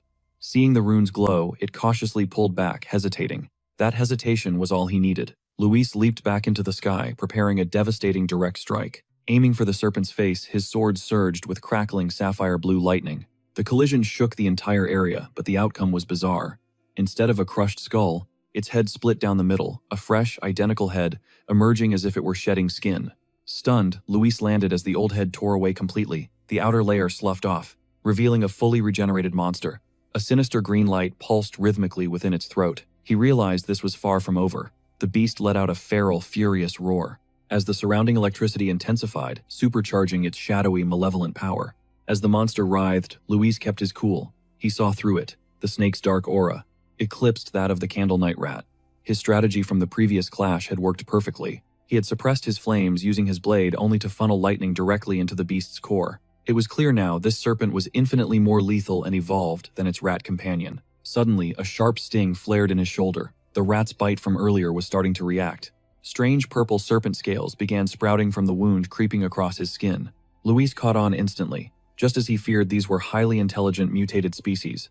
The toxin from that bite was a silent killer designed to paralyze its victims completely. Though the pain was searing, his golden sun breathing technique was already fighting back inside. Counteracting the poison, Luis felt his own powers surging, pushing back against the deadly infection. The fusion of yang flames and thunder acted as a natural alarm, pinpointing the damage. This allowed him to counter instantly. He knew he was lucky. For anyone else, this stealthy toxin would be a death sentence. This monster likely grew through endless ambushes. He envisioned its lair probably overflowing with the skulls of its many unfortunate victims. Using the rat as bait, they were a lethal trap even for high-level pioneers. That explained the missing persons. But the game was over. Watching the massive skeleton crumble into ash within the flames, Luis knew this reign of terror was finally finished. Satisfied, he felt his inner fire burn bright. The triple critical strike from his thunder power had secured his victory. He was now certain that his combat prowess could stand toe-to-toe with elite pioneers. He stood in silence as the flames devoured his foe. He turned to leave but stopped. He reached out as if sensing something invisible nearby. His eyes narrowed. He wasn't alone. A figure suddenly stumbled out from the thick smoke. It was Mara, coughing and covered in soot but alive. As the haze cleared, he saw her squad. They were all unconscious around her. Recognizing her as an association agent, he coldly told her to stop faking it. Her playing dead act needed way more practice. She was floored. Utterly embarrassed, Mara hid her face as she realized this was the legendary pioneer she'd been tracking. She quickly tried to cook up an excuse. She kept insisting the scent had woken her, but Luis wasn't buying the act. He coolly pointed out that while her allies were completely drained, she still held a secret spiritual reserve for protection. If she were truly unconscious, she wouldn't have sensed a thing. Caught off guard and speechless, Mara could only stammer a clumsy thank you. Internally, she was floored. He'd sensed the hidden energy she'd tried so hard to mask. She couldn't fathom how this man soloed both the Titan rat and the serpent. Seeing her shock, Luis's tone softened. He told her there was no need to hide. All he requested was honesty and total silence regarding his identity. After confirming her squad was finally out of the woods, he noted the late hour and prepared to leave. Mara tried to call out, but he was already gone. Spoilers would ruin the surprise he teased before leaping through the factory roof and vanishing into the midnight sky. A true phantom of the night, guys. Let's keep going. Almost forgot this girl is definitely falling for him. Gliding across the city's rooftops, Luis replayed the battle in his head. He felt relieved that Mara didn't try to claim the monster's tainted dark core. He also wondered why he couldn't absorb that foul energy himself. Perhaps it had just evaporated, or his body instinctively rejected the filth, so he pushed the thought aside for later. Back at the hollowed-out factory, Mara stood in silence. She gazed up at the moonlit gap where Luis had disappeared, sighing with a touch of regret. She hadn't even seen his face, and she felt a wave of self-doubt about her own strength. But the quiet moment was brief. Snapping back into leader mode, she marched toward the unconscious destroyer squad captain. She gave him a rough shake, demanding he wake up. He groaned awake. Battered and dazed, his first instinct was pure terror. He lunged up, screaming about an ambush. Mara just watched him with a cold, calm gaze. Soon, he and the rest of the squad realized why she was so chill. Before them lay the massive charred skeleton of the serpent. Stunned, the leader demanded answers. Where did this overwhelming young energy come from? Mara calmly replied that a powerful pioneer had saved them, spinning a carefully crafted story. She claimed this pioneer was likely their original target, a high-level Yang master who just happened to show up at the perfect time. The squad was speechless. One man had wiped out both beasts. Mara dropped another bombshell. He wasn't some recruit. He had tracked her down, making him even more of an enigma. Meanwhile, the destroyer captain got back to business, searching for the rat's remains. He unleashed a wave of green energy to clear the rubble, reminding everyone to secure the samples for the association. As the cleanup began, the leader used an orb to collect the dark fragments. Suddenly, he stepped on a piece of debris that erupted in a violent flash of blue electricity. He recoiled, howling in pain. Mara's eyes widened in shock. A new mystery had surfaced. The rat's carcass was still pulsing, with residual lightning. The squad leader turned to Mara, his expression darkening as he questioned her report. She'd said Luis was a Yang master, but this lethal electrical discharge pointed to something else entirely. Both leaders knelt to inspect the electrified remains. Mara was stunned by the intensity of the leftover sparks, confirming this was a top-tier ability. This led the captain to a new theory. Maybe two legendary pioneers had appeared, each taking down a monster before vanishing together. But Mara knew the truth. It wasn't two people. She struggled to process the impossible reality as she pictured Luis clearly, wielding crackling blue lightning in one hand and blazing golden flames in the other. No one would believe it. One high-level attribute is rare, but holding two, that's unheard of. Yet the evidence was undeniable. The serpent's scorched bones were the work of a flame walker, while the rat's electrified body bore the mark of a thunder tyrant. The team stood there paralyzed. wondering what kind of monster Luis actually was. As association reinforcements flooded the scene, Mara felt the suffocating weight finally lift from her chest. She thanked her lucky stars for keeping her team outside. Any longer, and they would have been marked MIA. A grim realization washed over her as she processed the cold, hard truth. This rescue squad wasn't here to save anyone. They were sent to collect corpses. Suddenly, her two subordinates previously knocked out by lethal snake venom finally blinked back to consciousness. Seeing their captain alive, they rushed over, tears of pure relief streaming down their faces. With the threat neutralized, the association's cleanup crew began their specialized task. What started as a desperate rescue mission shifted into a full-blown forensic investigation. High-tech scanners buzzed, analyzing residual spirit energy and battle scars to piece together the chaos. They were reconstructing the carnage to draft a priority report for the global headquarters. Moments later, an expert approached Mara and the destroyer leader with the preliminary data. Comparing the strike patterns and the brutalized monsters led them to one terrifying conclusion. There was a 99% chance this entire massacre was the work of just one man. The leaders traded looks of sheer disbelief as shocked whispers rippled through the surrounding units. Being saved by a pioneer wielding two distinct high-level powers was practically unheard of. To any ordinary pioneer, those beasts were a death sentence, yet this mystery man, he had absolutely obliterated them with a single, devastating strike. The power gap was insane. Sensing the gravity, Mara patched through to her superior with a critical update. Glancing up at the jagged hole in the ceiling, she finally connected the dots. That mysterious college student and the legendary tyrant were definitely the same person. The scene shifts to the Association HQ, where her superior absorbed the report in silence. After a heavy pause, he issued a new command. Mara had to stand down immediately. He noted the guy saved the team and secured the zone. These aren't the moves of a villain. He added that he didn't see eye to eye with Major Heine, so safety was the top priority. To avoid disrespecting such a beast-tier ally, Mara was ordered to cease all contact with the tyrant. Before hanging up, Mara dropped one final bombshell about their tracking progress. They'd traced him to Mount Yang, where his power levels were spiking exponentially. Intrigued, the superior pressed for details. Mara flashed back to their first intense encounter. She recalled an overwhelming aura there, thinking it might be some kind of spiritual relic. Given his dual high-level powers, that impossible theory was starting to look like reality. The superior was stunned, yet his mind was flooded with doubts. He questioned if a solo player could really hold a spirit weapon, remaining deeply skeptical. Even for a genius, snagging such a legendary item without major backing was unheard of. Plus, the team found no trace of a third energy signature common in manufactured gear. Mara cut in, explaining that the relic's aura was laced with a distinct Yang attribute. That one tiny detail changed the entire game. The superior's eyes nearly popped out as the terrifying implications hit him. If the weapon's attribute mirrored the user's own Yang energy, then he wasn't just wielding it, he was freaking forging it out of thin air. That meant he was a spirit creation realm cultivator, someone who could manifest their own power. That kind of strength was the stuff of legends. Mara was left absolutely speechless. Cultivators of that caliber are unicorns. There are barely more than 2 on the entire planet. But the superior considered an even more nightmare-inducing possibility. A third independent attribute would shatter the global power balance and send shockwaves through the world. Current research says different attributes clash violently inside a body, making more than 2 a death sentence. Until now, the existence of a pioneer wielding 3 spiritual attributes was nothing but a myth. If the tyrant truly held a soul weapon without a detectable third energy signature, things were complicated. This was actually a promising omen.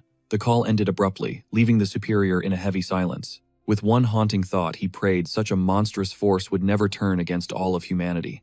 The scene shifts to Luis's apartment, where he sought refuge in a scalding hot shower after returning. He let the water rinse away the grime and exhaustion of combat before drying himself off completely. He pondered the world's fate, knowing less than 1 year remained before the great spiritual energy awakening. Yet vicious beasts and supernatural anomalies were already crawling out of the shadows more frequently than ever. He channeled his Yang attribute to dry his gear, his palm radiating a faint and golden glow. Staring at that light, he wondered how many secret masters were already tempering their souls in private. He recalled those thugs from the lava river, realizing that the veil between worlds was finally tearing. As the connection between the human body and spirit realm opened, people became instinctively more sensitive. Even without formal training, many rogue pioneers had already ascended to the rank of 1-star, ghostly action. The fact that the government used agents like Mara to scout wild talents like him was telling. It proved both sides were currently locked in a delicate dance of mutual observation and uneasy peace. Luis briefly considered Heine and Mara, concluding that for now, the monsters and factions remained stable. No major blood feuds had erupted between the various pioneer circles yet, as monsters stayed under control. But as he finished dressing, he knew this peace was fragile since the government already formed associations. They were keeping the public blind to the truth, a calculated strategy that Luis understood all too well. While rumors of weird events spread, the authorities walked a razor's edge to prevent a total meltdown.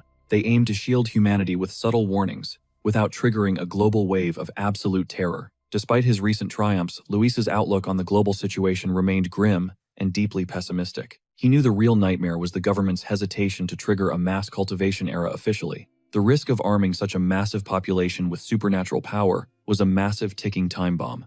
Once the veil was lifted, society could easily fracture, spiraling into a vortex of chaos and death. In the face of a worldwide collapse, not even the official pioneers could contain the inevitable carnage. Adding monster invasions to internal civil wars would create a literal hell on earth for everyone involved. Luis had to admit the government's slow burn strategy wasn't entirely foolish, given the extreme stakes. Human panic could be far more lethal than any beast, but something else haunted his mind lately. The monsters were evolving at a terrifying rate, far outstripping his most dire and dark predictions. He analyzed the creatures he'd just slaughtered, seeing they were clear symptoms of dark attribute corruption. Specifically, it was the shadow attribute, a sinister branch of dark energy that felt wrong to him. The system flagged it as a natural enemy, a power he currently had zero hope of absorbing. Even worse, these monsters possessed eerie intelligence, working in packs to trap and kill high-level pioneers. They viewed warriors as gourmet meals, though Luis knew these were still just the weaker appetizers. They were nothing compared to the country-crushing dark titans he remembered from his previous life's nightmare. Regardless, the brush with death he just survived served as a brutal wake-up call for him. Without his intervention, Yuju Shinjin and their entire squad would be nothing but corpses now. Yet a flicker of hope remained as he replayed the system's cryptic and strange analysis in his head. If dark energy was only temporarily locked, perhaps he could eventually bend that shadow power to his will. He audited his arsenal, the Golden Sun Breath, his Divine Thunder, and the Crimson Flame Blade. With 3 top-tier techniques and his 3-star ghostly action rank, few could match his might. He stood at the pinnacle of modern pioneers, yet a cold dread still lingered in his chest. Even with all this devastating might, he knew deep down it still wasn't enough to survive. His grim thoughts shattered as his phone buzzed. It was a call from his aunt surprising him.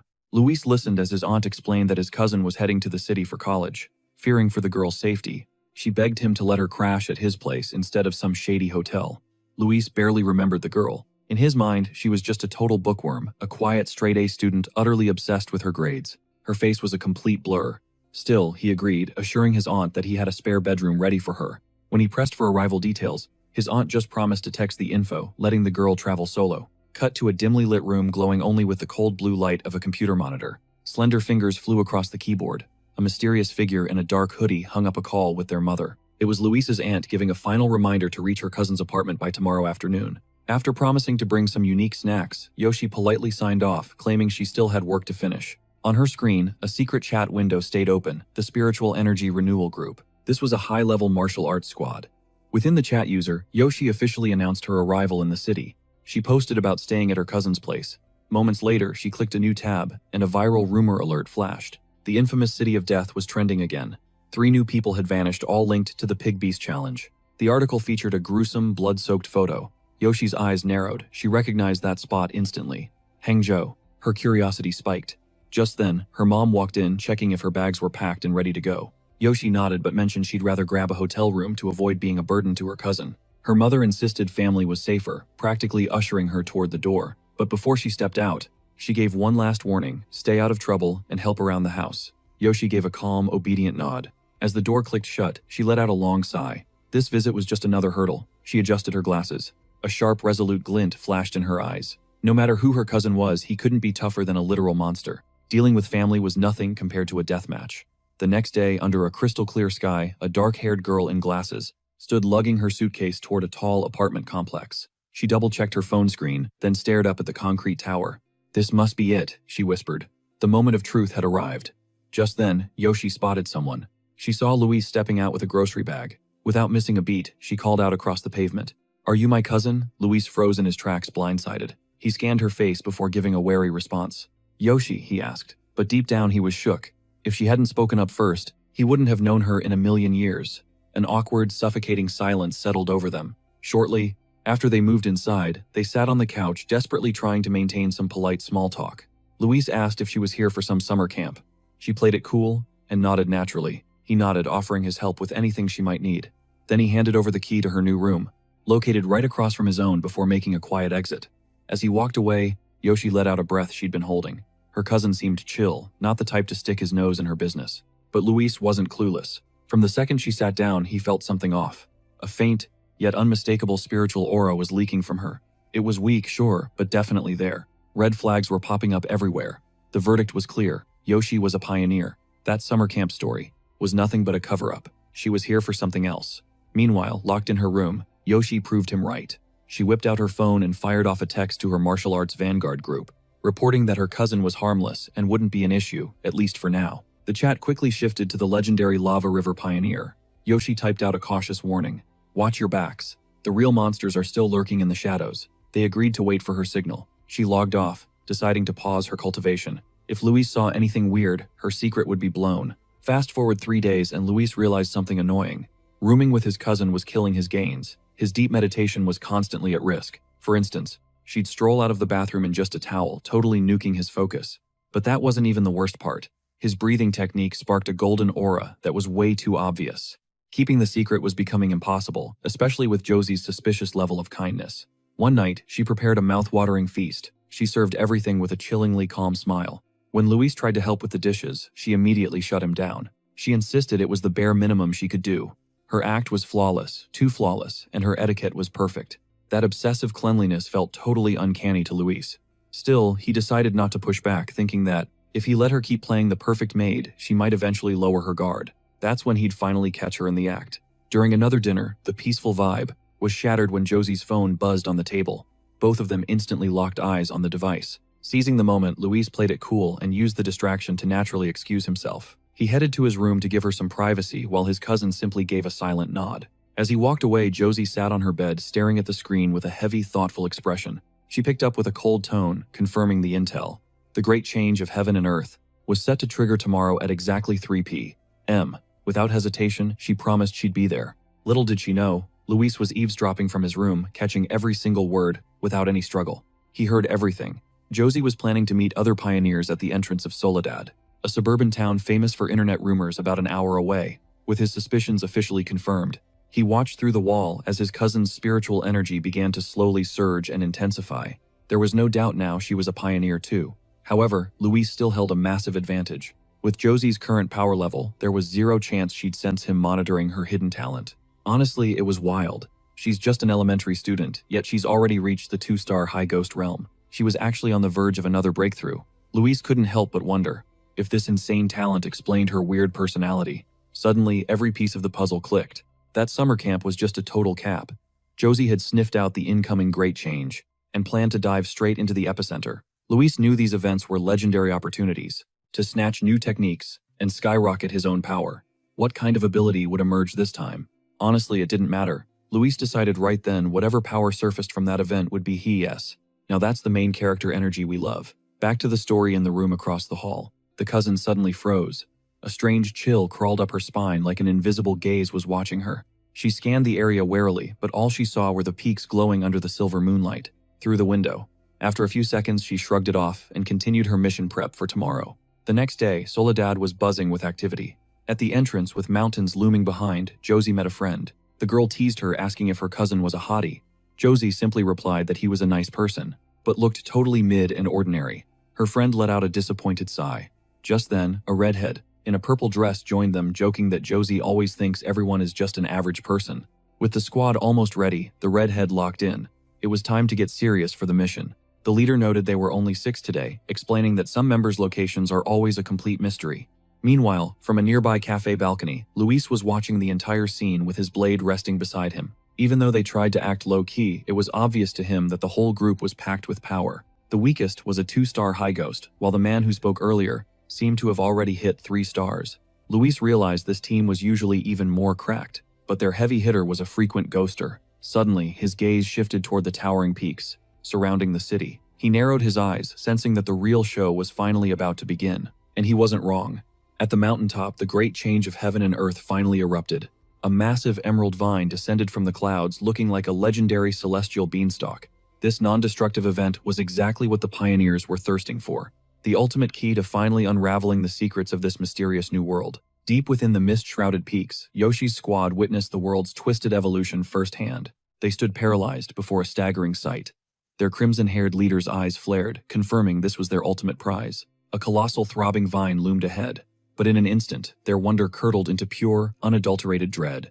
Yoshi's boldest teammate suddenly turned ghost white. Shaking uncontrollably, she begged the group to turn back immediately. She confessed, the mere sight of that plant triggered a primal terror. The leader quickly pressed for details. She recalled dark forum rumors about elite pioneers, warriors far stronger than their own humble squad. During the vine's last awakening, some of those legends had dared to touch the plant. Their end was nightmarish. Their skeletons were now fused into the roots of a corrupted, shadowy version of it.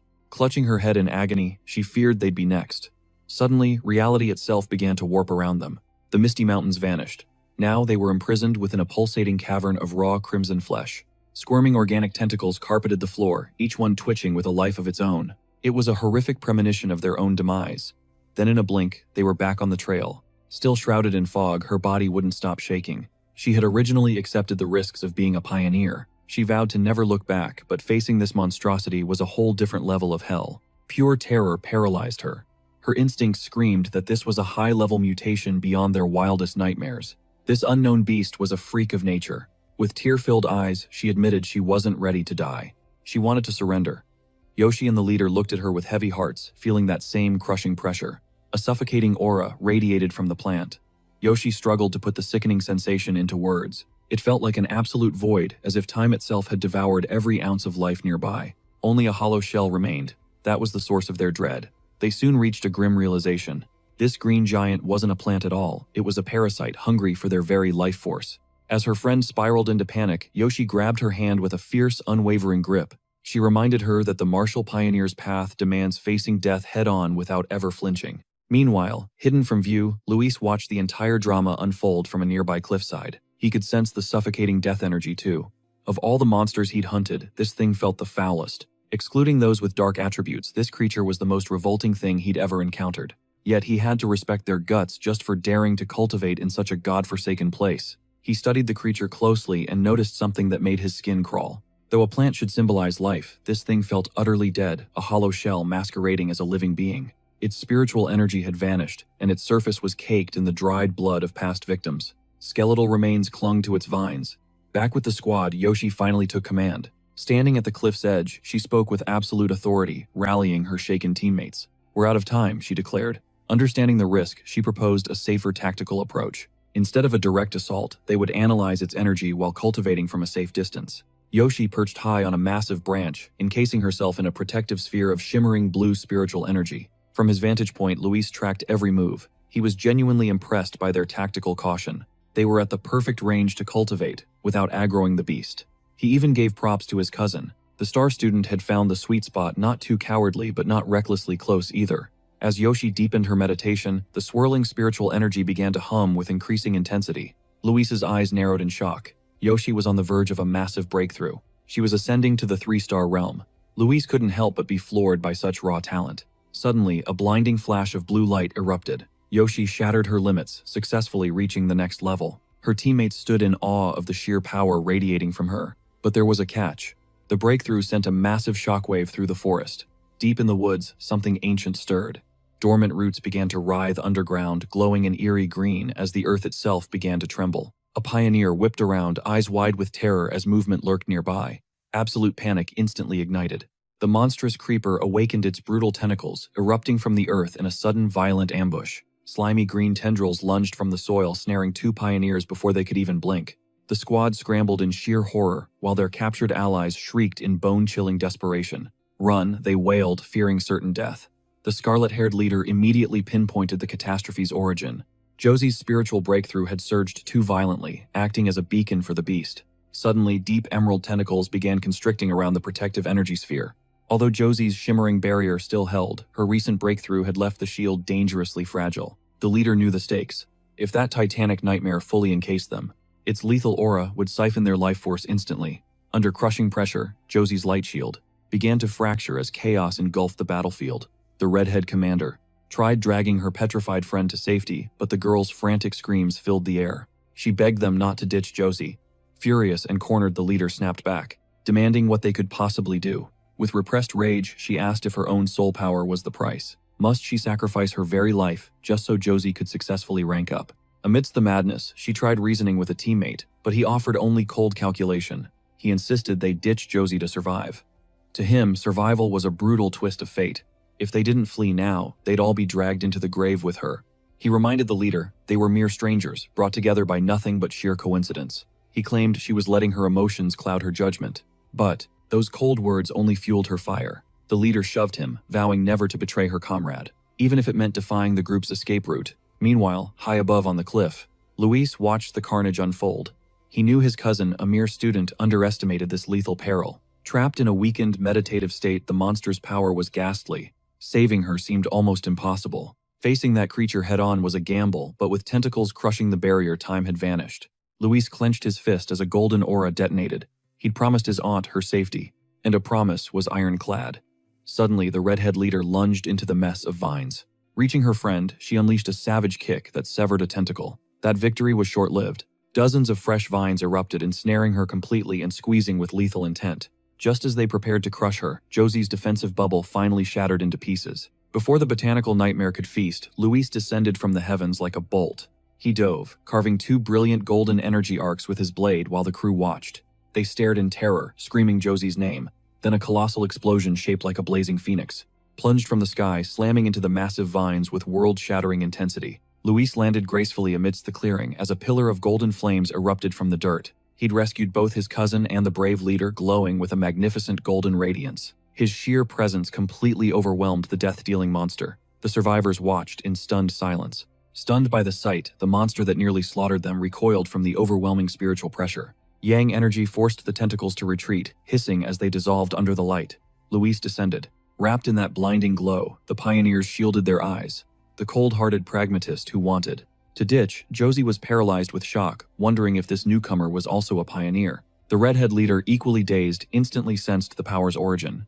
It was the purest form of the Yang attribute. Only such power could drive back a life-devouring monster. The cynic felt his arrogance crumble. He'd always bragged about being a 3-star genius, reaching it in record time, a feat few could match. He knew Josie was gifted too. He could barely even track his movements. This stranger was operating on a completely different level of existence. Staring down at his own trembling palms, he looked up at the radiant figure on the cliff, feeling utterly small. He wondered for the first time if monsters like that actually existed. What did that make the rest of them? His raw, crushing power dwarfed everyone present.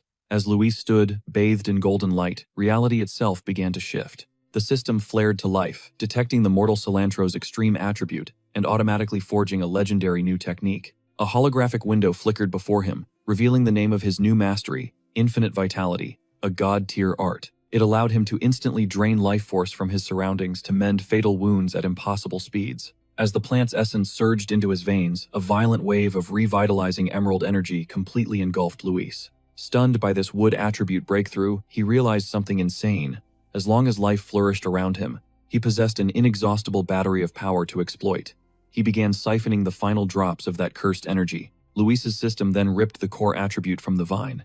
Desolation was a terrifying, soul-chilling power, capable of manifesting an aura that would instantly wither all nearby life. Yet Luis remained deathly calm. Standing within the swirling jade vortex, he fully assimilated the darkness. When his eyes finally snapped open, they burned with the same haunting green glow as the desolator vine. He stood tall in the silent clearing. The area was now a graveyard draped in a faint, toxic mist. And by dead, I mean the grass. And yeah, our MC officially has cilantro powers now. He finally understood why that vine only grew in this spot. Anywhere else, it would have turned the entire world into a wasteland by draining every living soul. For miles, its desolation attribute was straight up merciless. Its very nature was built for one thing: to ruthlessly steal the life force of others. But his grim reflections were cut short by a voice. The red-haired leader limped forward, her clothes in tatters, and her skin covered in nasty dark bruises. She thanked him repeatedly, knowing full well they'd be nothing but corpses without his clutch intervention. She even asked how they could ever repay him. Luis just gave a casual, disinterested wave of his hand. "We'll meet again," he muttered, before turning his back and vanishing into the shadows of the forest. In his mind, he wasn't playing the hero. He knew he only scored this massive upgrade because of them. It was their intel that led him to this jackpot.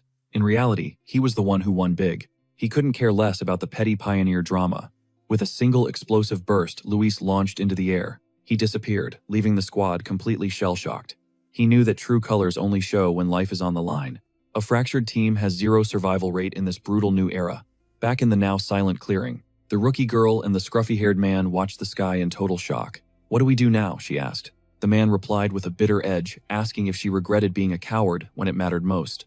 The immediate nightmare was over, and Yoshi had reached level 3. The leader knew staying together was their only hope. Hours later, Yoshi's eyes slowly fluttered open, glowing with a piercing, intense shade of sapphire blue. As she emerged from her trance, the team rushed to her side, visibly relieved to see her still breathing. The guy who wanted to ditch her earlier was now suddenly praising the leader's incredible wisdom. However, another teammate was busy obsessing over the mysterious high-spec stranger who had single-handedly saved their skins. Still dazed, Yoshi asked for a status report only to realize several of her friends were still totally unconscious. As she stood up, a wave of oppressive, scorching heat hit her like a physical blow. It was the lingering yang attribute bleeding out from a nearby mutated tree. Even from this distance, the intensity of that power was suffocating.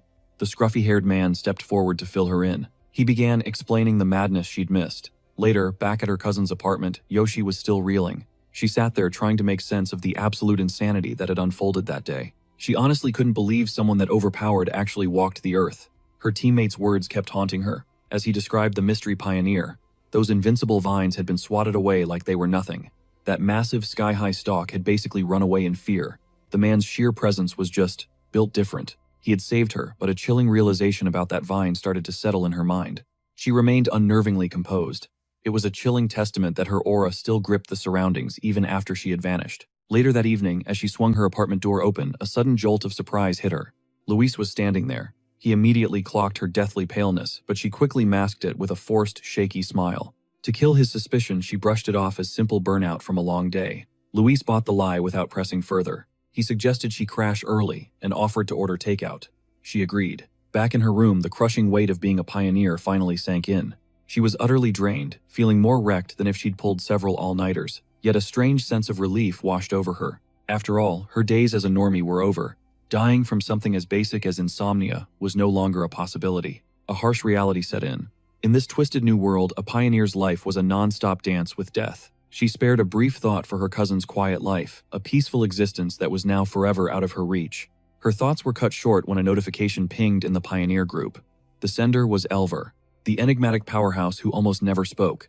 The text was ice cold. Report any sightings of that powerful man immediately. Elver's first ever post sent shockwaves through the group, instantly seizing Yossi's full attention. She logged her agreement, then typed back asking if the man who saved her was the same legend from the lava dragon disaster at the Black River. If so, why would he help them? The chat room exploded with theories. Someone leaked intel about a mysterious high-tier Yang attribute master. The post detailed his blinding solar technique, describing how a flash of incandescent white light had blasted the witness right out of the cavern. The author swore no other pioneer could touch that level of power, issuing a stern warning to everyone. If you run into this man, stay far away. Meanwhile, deep in the night, Luis slipped out silently on his bike.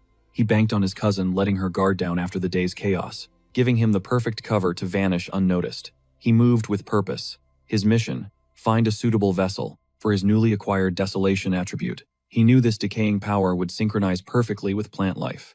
Under the silver moonlight, he pedaled through the night, plotting how to wield this fresh, dark energy. It was terrifyingly potent, a force rooted in pure decay and annihilation.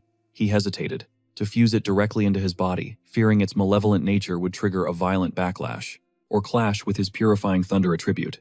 Because of that, a separate vessel was the only play, just like that strange vine before. He theorized that the original monster was born when a normal plant mutated from the spiritual surge, birthing the desolation trait. With a calculated plan and a confident smirk, Luis knew exactly where to find his prize. He followed a moonlit trail into the heart of the forest park, ditching his bike to vanish into the trees. Bathed in the glow of the full moon, he waded through a field of luminous, shimmering wildflowers, searching for the one plant capable of tethering to his soul. He closed his eyes and focused. A vibrant green aura erupted from Luis, his spiritual pulse rippling through the woods and blanketing the flora. He felt a stir. A tidal wave of energy surged back from the greenery, but it lacked the bite he needed. Our protagonist pushed harder, flooding the area with mana while scanning the situation. He needed something more intense. Suddenly, he froze. His attention was snatched by a specific point. There, amidst the tall grass, swayed a single white flower with a glowing heart. It felt like a siren's call. "Is it you?" he whispered, reaching out with a cautious hand. The moment his fingertip grazed it, the petals snapped shut aggressively, drinking in his spiritual essence. Moments later, the bloom unfurled again, looking smugly satisfied, like it just devoured a gourmet feast. Luis knelt before it, grinning. The plant's spiritual presence was undeniable and surprisingly fierce. It acted like a starved pup, devouring his energy and nuzzling his fingers for more. That's when he knew he'd found it. Out of everything in this forest, this tiny sprout had the strongest resonance with his aura, the ultimate host for the desolation attribute. He whispered to the flower that she was the chosen one, asking if she was ready. Without waiting, he unleashed an emerald vortex, focusing the energy entirely on the bloom. Right then, a system window flickered to life. Do you wish to forcibly implant the desolation attribute into this plant? Luis's eyes burned with a toxic green fire as he triggered the seal. Blinding light erupted from his palm. The bud began a grotesque evolution. Its petals unfurled, growing larger, more intricate, and terrifyingly powerful. The ritual concluded with a bone-chilling green flash. Luis reeled back from the sudden violent surge of power. The raw energy vibrating from the plant was insane. That humble white flower was gone forever. Its petals spiraled outward, reshaping themselves into a majestic, otherworldly lotus. Thick, glossy leaves sprouted, radiating a lethal emerald aura. The transformation immediately began warping reality. As the energy peaked, the flower unleashed a catastrophic wave of desolation. Roots clawed deep into the soil. They began feasting on the Earth's life force. The destruction was instant and absolute. The lush forest surrounding Luis withered into a graveyard. Trees crumbled, and the rich earth turned to ash. Luis watched paralyzed as the desolation attribute leveled everything. In a heartbeat, the energy had devoured half the woodland. Suddenly, the emerald glow flickered, and the flower shrank back down. Survival instinct kicked in. He had to move. This massive energy spike would definitely alert the association. He didn't hesitate, snatching the glowing plant and its roots from the dead dirt.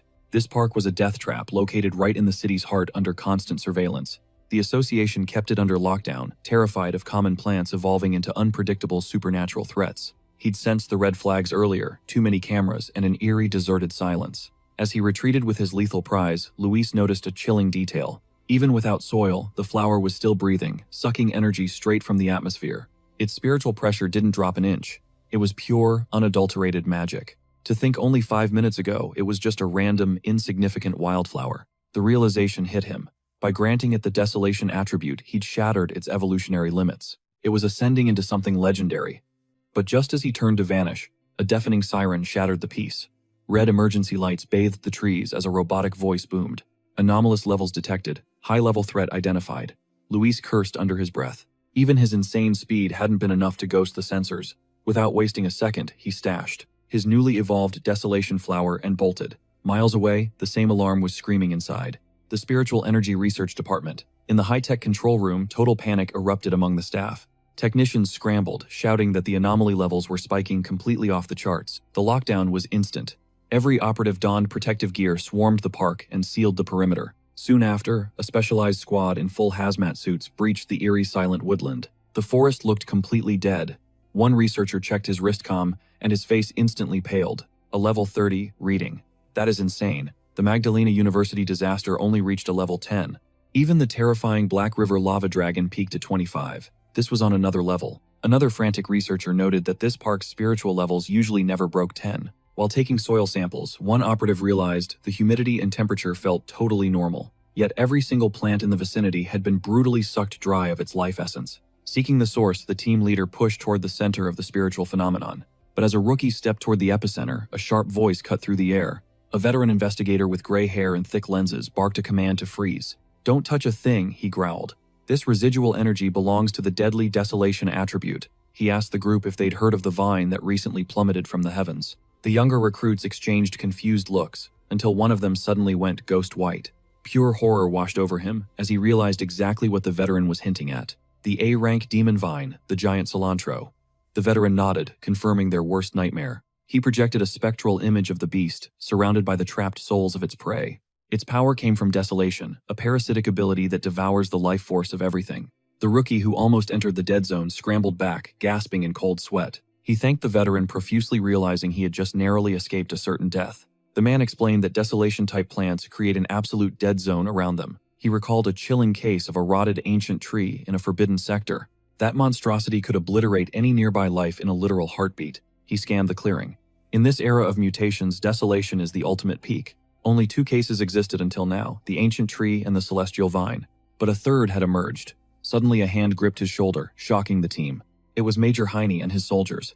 Already briefed, he ordered the team into advanced gear.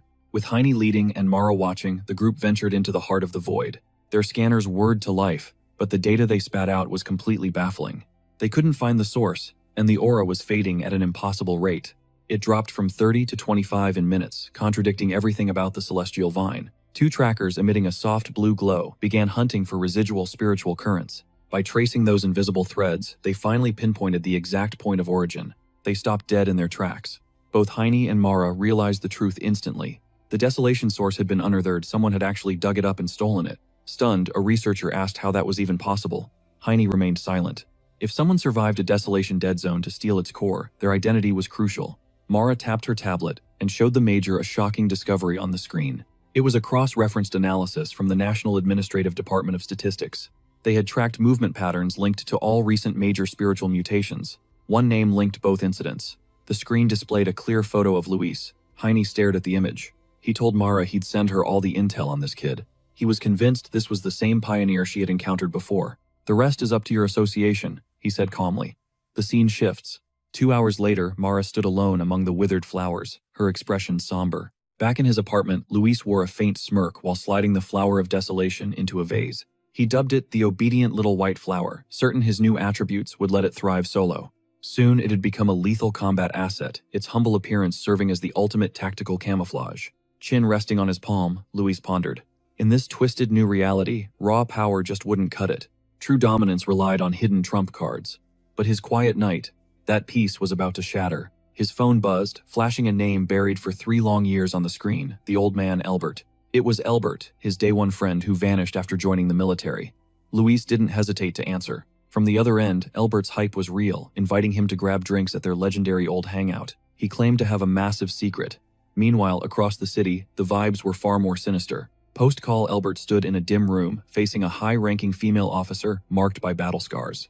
Mara watched closely as Elbert made one request. If Luis wasn't their target, keep him safe. The red-headed officer's gaze was pure ice, as she dismissed his concerns without a second thought. Finish the mission, she commanded, her chilling tone, making the oxygen in the room feel heavy. She added that, if Luis failed the test, Elbert should view this purely as a friend's punishment. Inside a rowdy bar, Luis and Elbert slammed beer mugs together, celebrating a 3-year reunion.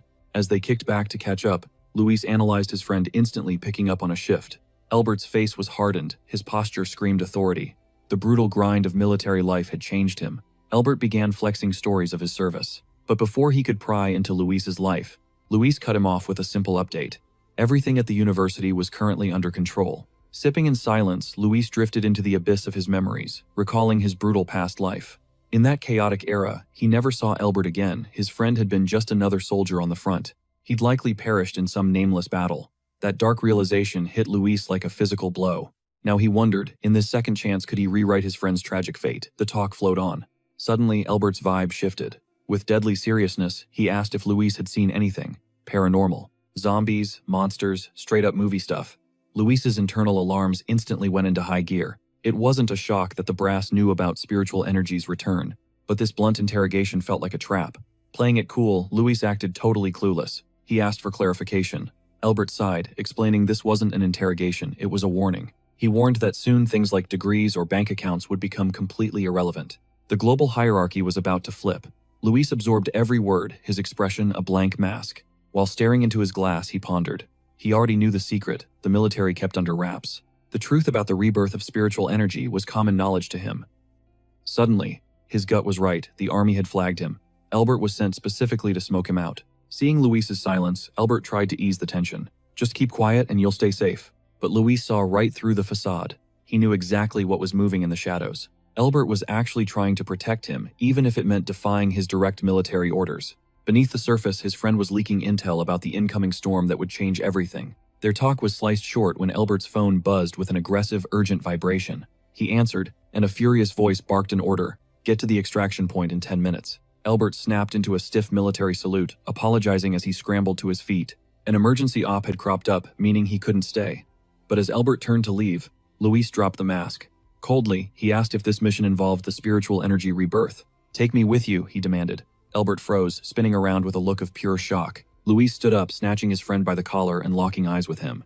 Take me to your bosses, Luis ordered, making it clear the cat was finally out of the bag. Luis confesses he's clueless about the brass's intel, but one thing is certain, Elver's loyalty is ironclad. Then, he reveals his hand. He needs to witness exactly what kind of hell the military is facing. because he knows every piece fits into the global upheaval. While the Spiritual Energy Association handles the freaks, Luis is itching to uncover the military's secret role in this chaotic new world order. After a heavy pause, Elver finally caves. They soon pull up to a massive fortress, hidden deep within a jagged mountain pass. Military Spiritual Restricted Zone, 19. As they approach, Luis is hit by a wall of raw spiritual pressure. The concentration here is insane, dwarfing even the worst disaster zones. Suddenly, a squad of armed guards intercepts them. One soldier barks at Elver to fall in. After a tense security sweep, they usher Luis inside. Led through a sterile, blindingly lit corridor, they reach a colossal underground arena where chaos reigns. Soldiers are caught in a desperate struggle, unleashing waves of brilliant blue energy to contain a beast. The creature is a nightmare of pure shadow and spikes featuring a single, hauntingly crimson eye. This monster isn't just taking hits, it's striking back with terrifying primal savagery. Suddenly, it discharges a lethal red beam that tears through the ranks, leaving screams in its wake. From an elevated vantage point, a stern red-headed officer tracks the carnage with cold robotic precision. As Luis is hauled before her, he instantly senses the creature's dual-layered power. She confirms his suspicions. It's a flawless fusion of darkness and fire, making it a predator of pure malice and heat. With her men falling, she introduces herself as Geraldine, a 3-star Ghost Realm officer. She spots Elver and snaps his name like a whip, forcing him into an immediate, rigid salute. She demands to know why a civilian is in a restricted zone, cutting him off before he can blink. But then her gaze shifts. She tells him to forget it for now. The situation is critical, and they need him in formation. Then she evaluates Luis with a skeptical eye. Detecting only a flicker of spirit energy, she briefly wonders if he's the legendary pioneer they're hunting. She scoffs at the thought and refocuses on the slaughter, but not without dropping a chilling warning. Since he's with Elver, she'll let him live, but in this dead zone, his survival is his own problem. Absolute silence on everything you see, she commands. Luis simply nods, unfazed by the threat. In an instant, Geraldine dives into the fray, hoisting a massive high-tech energy cannon. She rallies 2 soldiers who instantly ignite their bodies in a shroud of vibrant blue aura. As they charge into melee range, Geraldine levels her weapon and fires a devastating blast at the earth. A direct hit triggers a colossal explosion, but the smoke clears to reveal the monster still standing. It lets out a bone-chilling roar, its dark hide pulsating with a sinister glowing red light. The attack only pissed it off, forcing its mutation into a terrifying new overdrive. It swings a massive claw with lethal intent. A soldier screams a warning, barely managing a desperate block. The sheer force sends him flying. Geraldine immediately seizes control, ordering the squad to keep their distance. They have to put this thing down now, before its evolution reaches its final unstoppable form. Watching from the sidelines, Luis is genuinely floored by the soldiers' elite tactical performance. This is a unit forged in discipline, moving with a synergy that's almost poetic. He recognizes that kind of brotherhood, the power of unity, but his thoughts are shattered by a spike. The monster's power is skyrocketing at a terrifying rate. Luis bellows for everyone to get the hell out. He warns them they're outclassed, but his voice is swallowed by the deafening roar of the battlefield. Suddenly, the beast detonates a massive shockwave of purple energy, tossing soldiers aside like ragdolls. Geraldine refuses to retreat, ordering the alert status to be cranked to maximum. Deep within the restricted zone, the beast's eyes glow with pure malice. The mutation is finished. Its body is now one with the shadows, and that singular demonic red eye locks onto its prey. Elver. The soldier is frozen in terror as the beast marks him. Geraldine and Luis can only watch in horror. Terror grips the squad as they realize Elbert is staring death right in the face. With a surge of raw power, the beast lunges. An energy shockwave sends a soldier flying. Geraldine screams a warning. That C-rank shadow beast just mutated into a deadly B-rank threat. Their tactics are useless now. On the ground, the fallen soldier starts hacking up blood. Luis rushes over to stabilize him. Gasping for air, the man says he was channeling energy. He targeted the monster's collar, but its sudden evolution caused the device to detonate violently. Even while coughing up thick black fluid, he tries to stay brave for Luis's sake. He mentions the restricted zone officers, but Luis's gaze turns cold and his expression darkens. The harsh reality hits. Standard military weapons are absolutely useless against a monster like this. Geraldine drops her massive energy cannon. She steps in front of her squad with iron determination. One final desperate command: that B-rank mutation must not escape this zone whatever the cost. As the team prepares for a final stand, Luis calmly steps into the spotlight. He blocks Geraldine's path. She demands an explanation, but Luis treats her like she's invisible. His eyes and hands ignite with blue light as arcs of pure electricity crackle around him. The air hums. The real fight starts now. Cloaked in blue lightning, Luis stares the beast down. Smirking, his eyes spark as he mockingly questions just how tough this monster really is. He lunges. His arm morphs into a blinding bolt of cerulean lightning as he strikes. The impact is insane. A massive blast of divine thunder swallows the beast whole, erupting with a shockwave so violent that nearby soldiers are tossed away like autumn leaves in a hurricane. Stunned, one soldier can't believe his eyes. That was supposed to be a B-rank monster. Even Geraldine couldn't take it solo. In total shock, Albert whips his head toward her. He asks if his friend is who he thinks. Geraldine just nods with a serious face. No mistake, it's the pioneer known as the Tyrant. Meanwhile, Luis stands unfazed before the beast. The monster smolders with residual heat clearly damaged. It's still standing but barely clinging to life. Seeing it still breathing, our protagonist reaches one simple conclusion. It's time to finish the job. He tells Geraldine and Albert to back off. Geraldine watches him, her mind racing with questions. Her squad needs high-level formations just to survive a B rank, and even then, they might die. Yet Luis is handling it solo. She's never seen lightning mastery this pure or this terrifying. Even as an elite pioneer herself, she can't fathom the true depths of Luis's godlike power. Spiritual energy has returned, and watching him charge his hand with more electricity is breathtaking. Pure awe fills her face. Suddenly, a massive storm of thunderous energy begins to swirl above. With one final step forward, Luis unleashes the full crushing weight of his elemental attribute. An absolute pillar of blue lightning erupts from the earth, incinerating the spot where the monster stood. It's like the heavens are judging the beast. This display truly earns him his codename.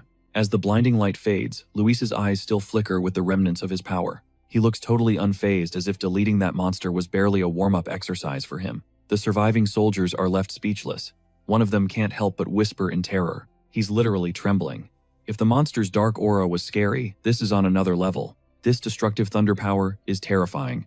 Finally, the dust starts to settle over the battlefield. Luis casually gives his buddy a thumbs-up, threat neutralized. Albert immediately sprints toward him. He yells with relief, saying Luis almost gave him a heart attack before playfully punching him. "I never knew my old pal was this cracked," he laughs. But then, the mood shifts. Albert apologizes, admitting he suspected Luis was a pioneer, but had strict orders to follow. Luis just shrugs it off. "Why so formal after 3 years?" he asks with a smirk. "I get it, our reunion was cut short anyway." Geraldine approaches with a faint smirk, offering a formal word of thanks and extending her hand. Lucho keeps it cool and accepts the gesture. He casually dismisses the praise, claiming he only moved to save his homie. That's when Geraldine officially introduces herself to the group.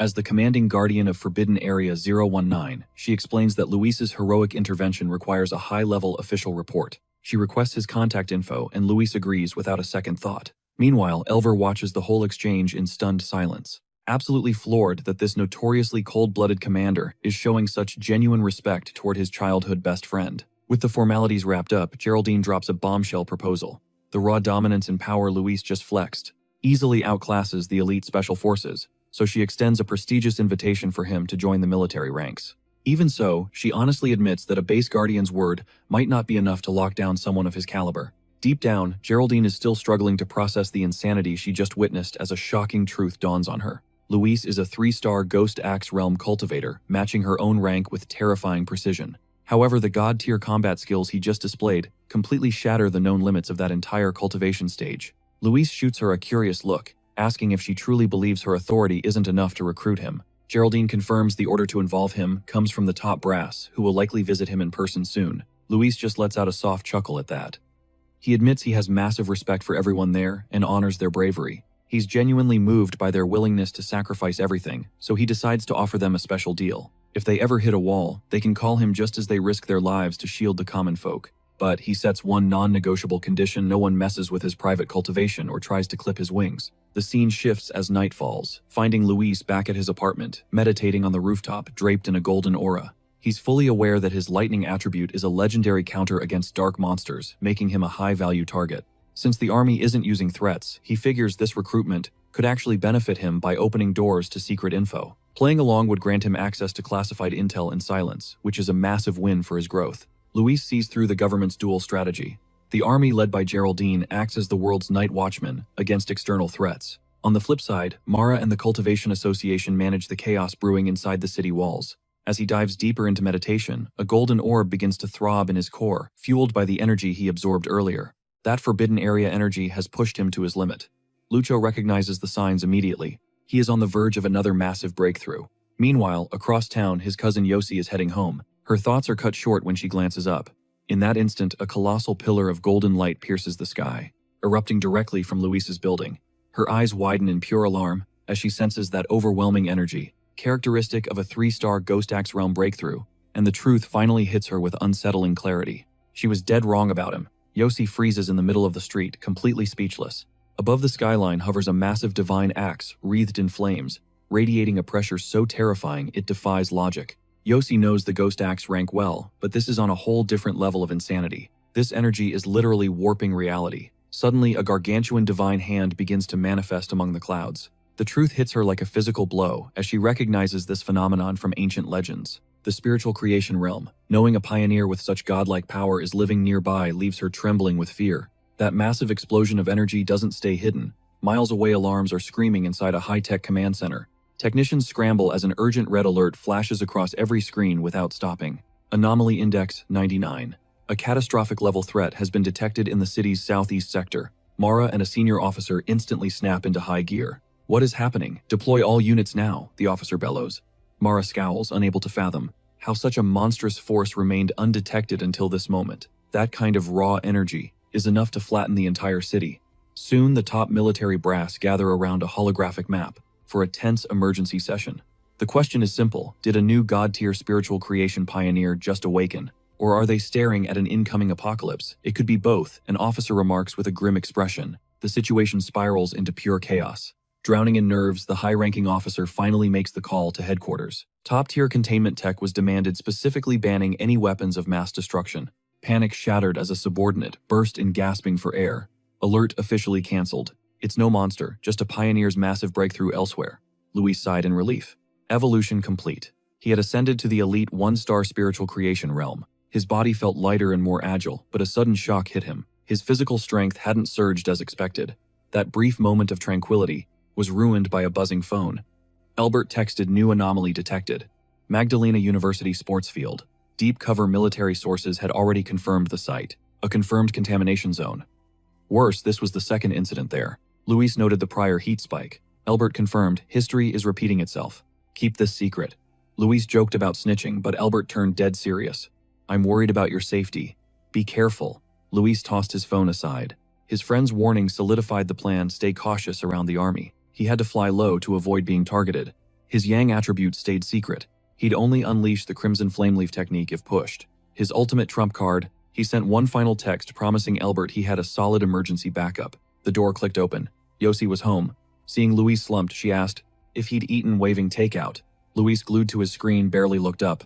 Leave it on the table. I'll eat later. Yossi watched him coldly. Frustration swirled inside her. Her cousin was kind-hearted but incredibly lazy. He seemed happy being a shut-in, skipping classes to doomscroll all day. So ironic. Other pioneers hunted for chances while hiding their secret identities, while he lived without ambition. Exhausted, Yossi retreated to her room. News of a new spiritual creation realm pioneer would spread like absolute wildfire. Still fueled by duty, she vowed to step up if ever necessary. She'd protect her clueless cousin. Meanwhile, Luis wasn't just wasting time. He was actually dissecting every single detail of the latest intelligence report. The file was packed with images of a massive campus inferno. He noticed something: the first anomaly was heat, but now it was fire. Another Yang manifestation footage showed flames erupting suddenly and spreading with fury. The intensity was terrifying. Online eyewitnesses expressed absolute total disbelief. Some wondered why special forces were being deployed for a mere fire. Trees were reduced to ash, and the entire sector was now quarantined. The video cut out suddenly, proving this was way worse than before. Luis scowled. If this blaze was Yang-based, then the manifestation had shifted. Only one way to know. He'd investigate himself. He'd investigate personally. To bypass the cordon, he needed Geraldine's help, his military contact.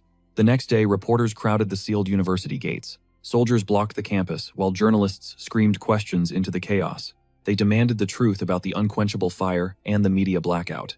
Amidst the frenzy, Geraldine arrived with Luis.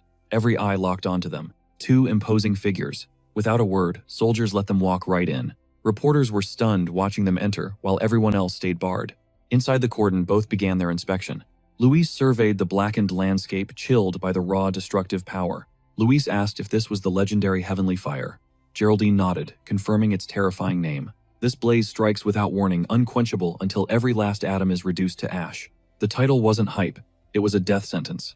After scouring the wreckage, Geraldine told Luis to wait, while she briefed the university dean. He shrugged, fine with the solitude. Luis paced the edge of the scorched zone, marked by yellow tape. He knelt, fingers brushing the blackened, carbonized earth, analyzing the disaster. Something felt off. The ground was ice cold, and more importantly, zero spiritual essence remained. Pure disappointment washed over him. No attribute to harvest. His plan was far too naive. As he brooded, a familiar voice called out.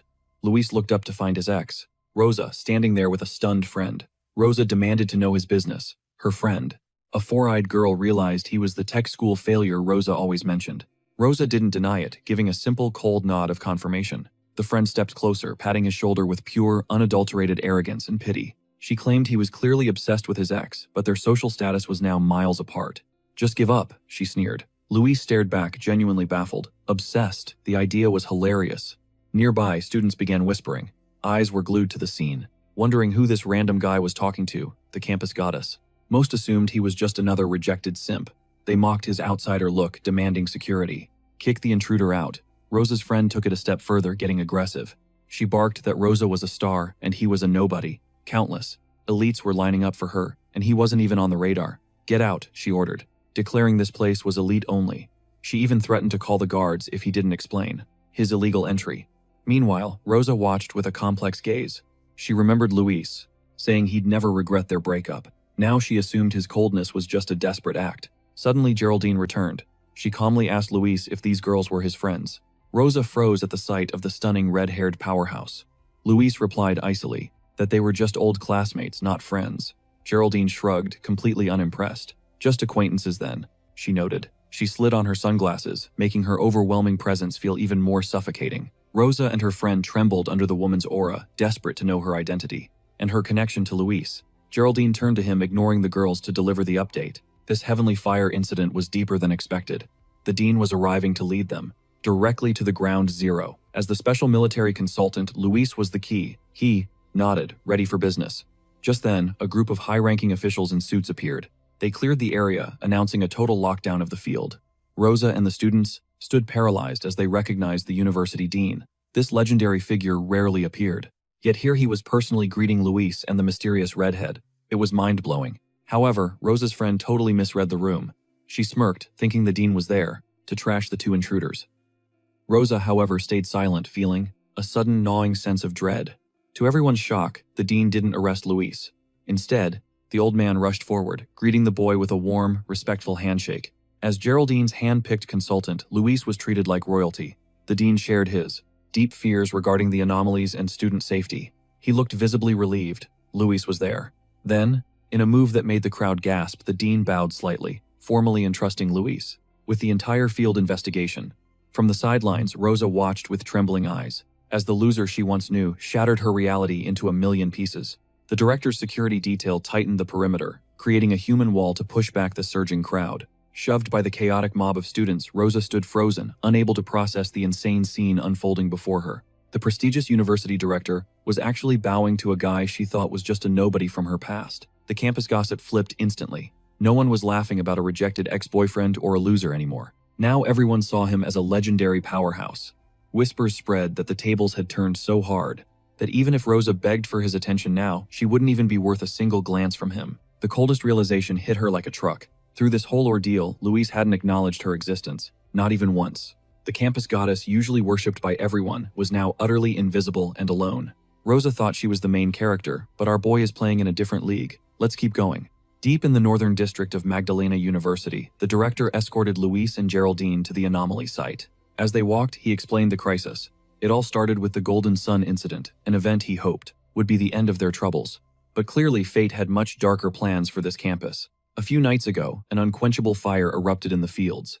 Since it happened under the cover of darkness, they sealed the perimeter to contain the danger. The director's expression darkened as he continued his grim report. 2 more infernos spontaneously broke out across the grounds. But the most terrifying part was what the director witnessed personally: a crimson flame descending from the heavens, hovering mid-air like a demonic specter. This wasn't a normal fire. It was a supernatural omen. They managed to douse 2 of the blazes, but the third raged on, defiant. As they approached, the suffocating stench of scorched earth filled Luis's lungs. They reached the basketball court where a single hoop burned with an eerie, eternal fire that refused to die. The director confirmed this was ground zero. No matter what they tried, these flames were impossible to extinguish. Examining the anomaly, Geraldine checked her wrist-mounted scanner. The screen displayed a spiritual reading of 11. She warned Luis that this spiritual detector flagged anything over 10 as a lethal threat to ordinary humans. That is why the zone was strictly off-limits. Suddenly, the device began to glitch and flash a warning red. A sharp beep echoed as the numbers skyrocketed to 60. Geraldine's face went pale at the sudden power surge. She screamed that if this energy kept climbing, the entire city would be caught in the blast radius. They needed an elite squad immediately. But before a call could be made, Luis decided to take charge. Without a second thought, he vaulted over the chain-link fence, completely ignoring Geraldine's desperate shouts to stop. He walked straight into the heart of the inferno. Within seconds, the raging flames swallowed his entire silhouette. As the duo watched in absolute horror, the spiritual detector began to scream once again. The reading hit 110. Geraldine's eyes nearly popped as she shrieked. It is an S-rank anomaly. Terrified, the director gasped, wondering how Luis could possibly survive stepping into that literal hellscape. Geraldine whispered in awe that not even the strongest warrior from the Forbidden Zone would dare this. Walking solo into that was suicide. Yet inside the fire, Luis stood perfectly still and completely unscathed. Amidst the roar of the blaze, he knew his yang attribute, which tanked divine lightning, would shield him here. This celestial fire was nothing to him, but he quickly realized his ultimate defense was actually a hindrance. His barrier was so strong it prevented him from touching the core to trigger a system skill gain. Luis knew he had to reach the very heart of the anomaly. He watched the flames coil around the hoop, twisting and snarling like a massive fire dragon. Without a flinch, he prepared to take it head-on. The fire dragon lunged with incinerating fury. In that split second, Luis made a high-stakes gamble. He shut down his golden sun aura, leaving himself wide open. The celestial heat instantly devoured him. It was a storm of raw energy. He ground his teeth as agonizing pain surged through every nerve. The flaming beast roared, striking with a scorched earth intensity as Luis doubled down on his dangerous choice. Stripped of his golden barrier, he was defenseless. Pure energy lashed at his soul. He fought back a scream as the searing agony threatened to break him. Even as the fire scorched his skin, he reached out with iron will, determined to seize the anomaly's core. His high-stakes gamble paid off the instant his fingers brushed the core of the blaze. The system roared to life, detecting the legendary celestial fire attribute despite his searing agony. A cold, determined smirk surfaced on Luis's face. He was stunned by the fire's untamed will. It far surpassed his recently acquired desolation attribute. With sheer grit, he vowed to devour its power. Price didn't matter. The system began crunching data at lightning speed to process the energy. A notification flashed. Luis had successfully unlocked the mythical celestial fire sealing art. This Nine Dragons technique was a divine power, forged to purge evil and bind ancient demons. As he channeled the technique, the wild, chaotic inferno finally began to obey his command. The fire coiled around his arm like a dragon that had finally found its true master. Skill fully synchronized. Luis focused his intent and began siphoning the primordial essence of the flame. His eyes ignited with a brilliant crimson glow as the celestial energy flooded his veins. Glowing brands etched onto his skin. With hands locked in a seal, his gaze burned like embers. Shimmering scarlet chains suddenly erupted from his back, lunging deep into the heart of the fire. Beyond the barrier, Geraldine and the director watched the spectacle, their jaws hitting the floor. Geraldine instantly recognized that overwhelming aura. It was a seal of the highest order. She'd only seen such power when a top-tier military pioneer once sealed a forbidden land. Though the method was unique, the raw god-tier energy radiating from him was unmistakable. With a sharp command, Luis retracted the chains, crushing the wildfire into a single point. The celestial inferno was compressed into a glowing orb of pure energy, floating silently in midair. Luis held the chained sphere briefly, before it drifted gently down toward the basketball hoop. Landing softly, he informed the director that the threat was temporarily neutralized by his seal, but he warned that the court must remain isolated, no entry, no repairs to prevent an outbreak. The director agreed instantly, promising to keep the entire area cordoned off from the public. It was a small sacrifice given the university had plenty of other courts for the students, yet Geraldine's intense gaze never left Luis. The director tried to break the tension with humor. He joked about Luis's monstrous skills, offering his full backing if the boy ever needed anything. Geraldine cut him off, demanding a private word. The director took the hint and quickly vanished. Her tone went ice cold as she faced Luis. She knew he was hiding his true depth. Luis tried to play it cool, making a casual remark about how tough the fire was. She wasn't buying the act. She told him to drop the mask. She wasn't talking about fire. She was talking about his terrifying talent and the massive power he clearly possessed. Her voice softened slightly, admitting that legends like him always keep their best cards hidden. Luis stayed silent as Geraldine's expression shifted into something much more dead serious. She confessed she had no right to demand answers, but begged him to listen carefully. She spoke of a looming chaotic future, where spiritual energy would fully awaken across the world. In that era, the nation would be desperate for top-tier monsters like him to survive. She compared his potential to a modern nuclear warhead, a power that could decide the fate of nations. Every major power from secret military zones to the Energy Association would soon hunt for him. He'd be flooded with invitations and insane offers from the highest officials in the country. She was honest about her motives. If he joined her unit, he'd be their ultimate trump card. She urged him to weigh his options now so he wouldn't be blindsided by the coming tide. Luis hesitated, then asked why she and Elver seemed so afraid to recruit him themselves. It was as if they felt their own legendary forbidden zone wasn't even worthy of him. Geraldine sighed. There was one specific legendary military region far above the rest. She believed only a group that powerful could ever satisfy someone of his god-tier caliber. Following the director's lead, he suggested pausing their talk to head straight for the cafeteria. Walking in silence, the MC realized something chilling. Even the nation's elite forces were drowning in chaos. Massive trouble was brewing. Geraldine's warning was clear. Monstrous anomalies were surfacing at an alarming rate. These nightmares possessed strength far beyond average pioneers. It was likely that among these deadly ranks, powerful soul cultivators like him existed, maybe even stronger ones. That terrifying thought sparked a sudden fire in Luis. A desperate sense of urgency hit him. The great spiritual awakening was coming, and it was coming fast. He wasn't ready yet, not even close. Shifting gears, his mind turned to a more pressing matter. How could he master the heavenly fire he just claimed? It was primal, erratic, and hungered to consume everything. This was the ultimate weapon against monsters with endless regeneration. Suddenly, a brilliant idea flashed through his mind. The savage energy of heavenly fire was the perfect match for his crimson flame blade. He visualized it. His sword wreathed in that god-tier power, a total game-changer for his combat style. To test this new strength, Luis headed back to his usual training grounds in the rear mountains, ready to push his limits again. But something was wrong. A massive "Danger No Trespassing" sign now blocked the path he knew so well. He frowned. Who did this? He knew there were no high-level monsters lurking in this specific sector of the woods. Besides, there was no way the military had tracked down his secret training spot so quickly. It didn't add up. Then it clicked. Only the Spiritual Energy Cultivation Association, knowing his routines, could have pulled a move like this. Realizing the intent behind the gesture, a small smirk played on his lips. They were clearly playing their cards right. They were buttering him up with a private training field. Honestly, he wasn't about to complain about the VIP treatment. Why reject such a sweet deal? He accepted the gift. But suddenly the peaceful vibe vanished into thin air. His hyper-tuned senses flared. Someone else was here. An uninvited guest had breached the mountain's perimeter. Luis caught a familiar aura, creepy and cold, just like the one from the factory, though far more suppressed and hidden. Crouching in the thick foliage, a twisted ape-like monstrosity emerged. Its crimson eyes glowed with a predatory, haunting light. It just watched him. Luis realized something eerie. The beast wasn't mindlessly charging. Instead, it was hesitating, calculating his strength. It possessed a disturbing level of intelligence. With his blade already pulsing with raw energy, Luis knew the time was now. This was the ultimate chance to unleash his true potential. Suddenly, a system notification flashed brightly before his eyes. It asked if he wanted to infuse his newly acquired heavenly fire directly into his blade. The prompt hummed with power.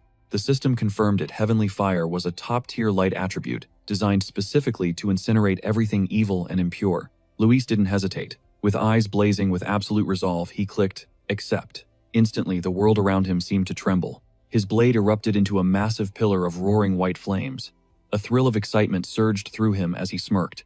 Combining the limitless heavenly fire with his crimson blade felt incredible. This mutant freak was about to become his first test subject. Without warning, he unleashed a devastating firestorm. The monster stood no chance against the overwhelming wall of celestial heat. Paralyzed by sheer terror, the beast's eyes widened as the inferno swallowed it whole. There was nowhere left for it to run. Blood-curdling screams echoed from the heart of the hellscape Luis had unleashed. The intensity of the heat was absolutely insane. Luis analyzed the impact. His attack power hadn't just doubled, it felt like it had tripled. This buff was truly broken.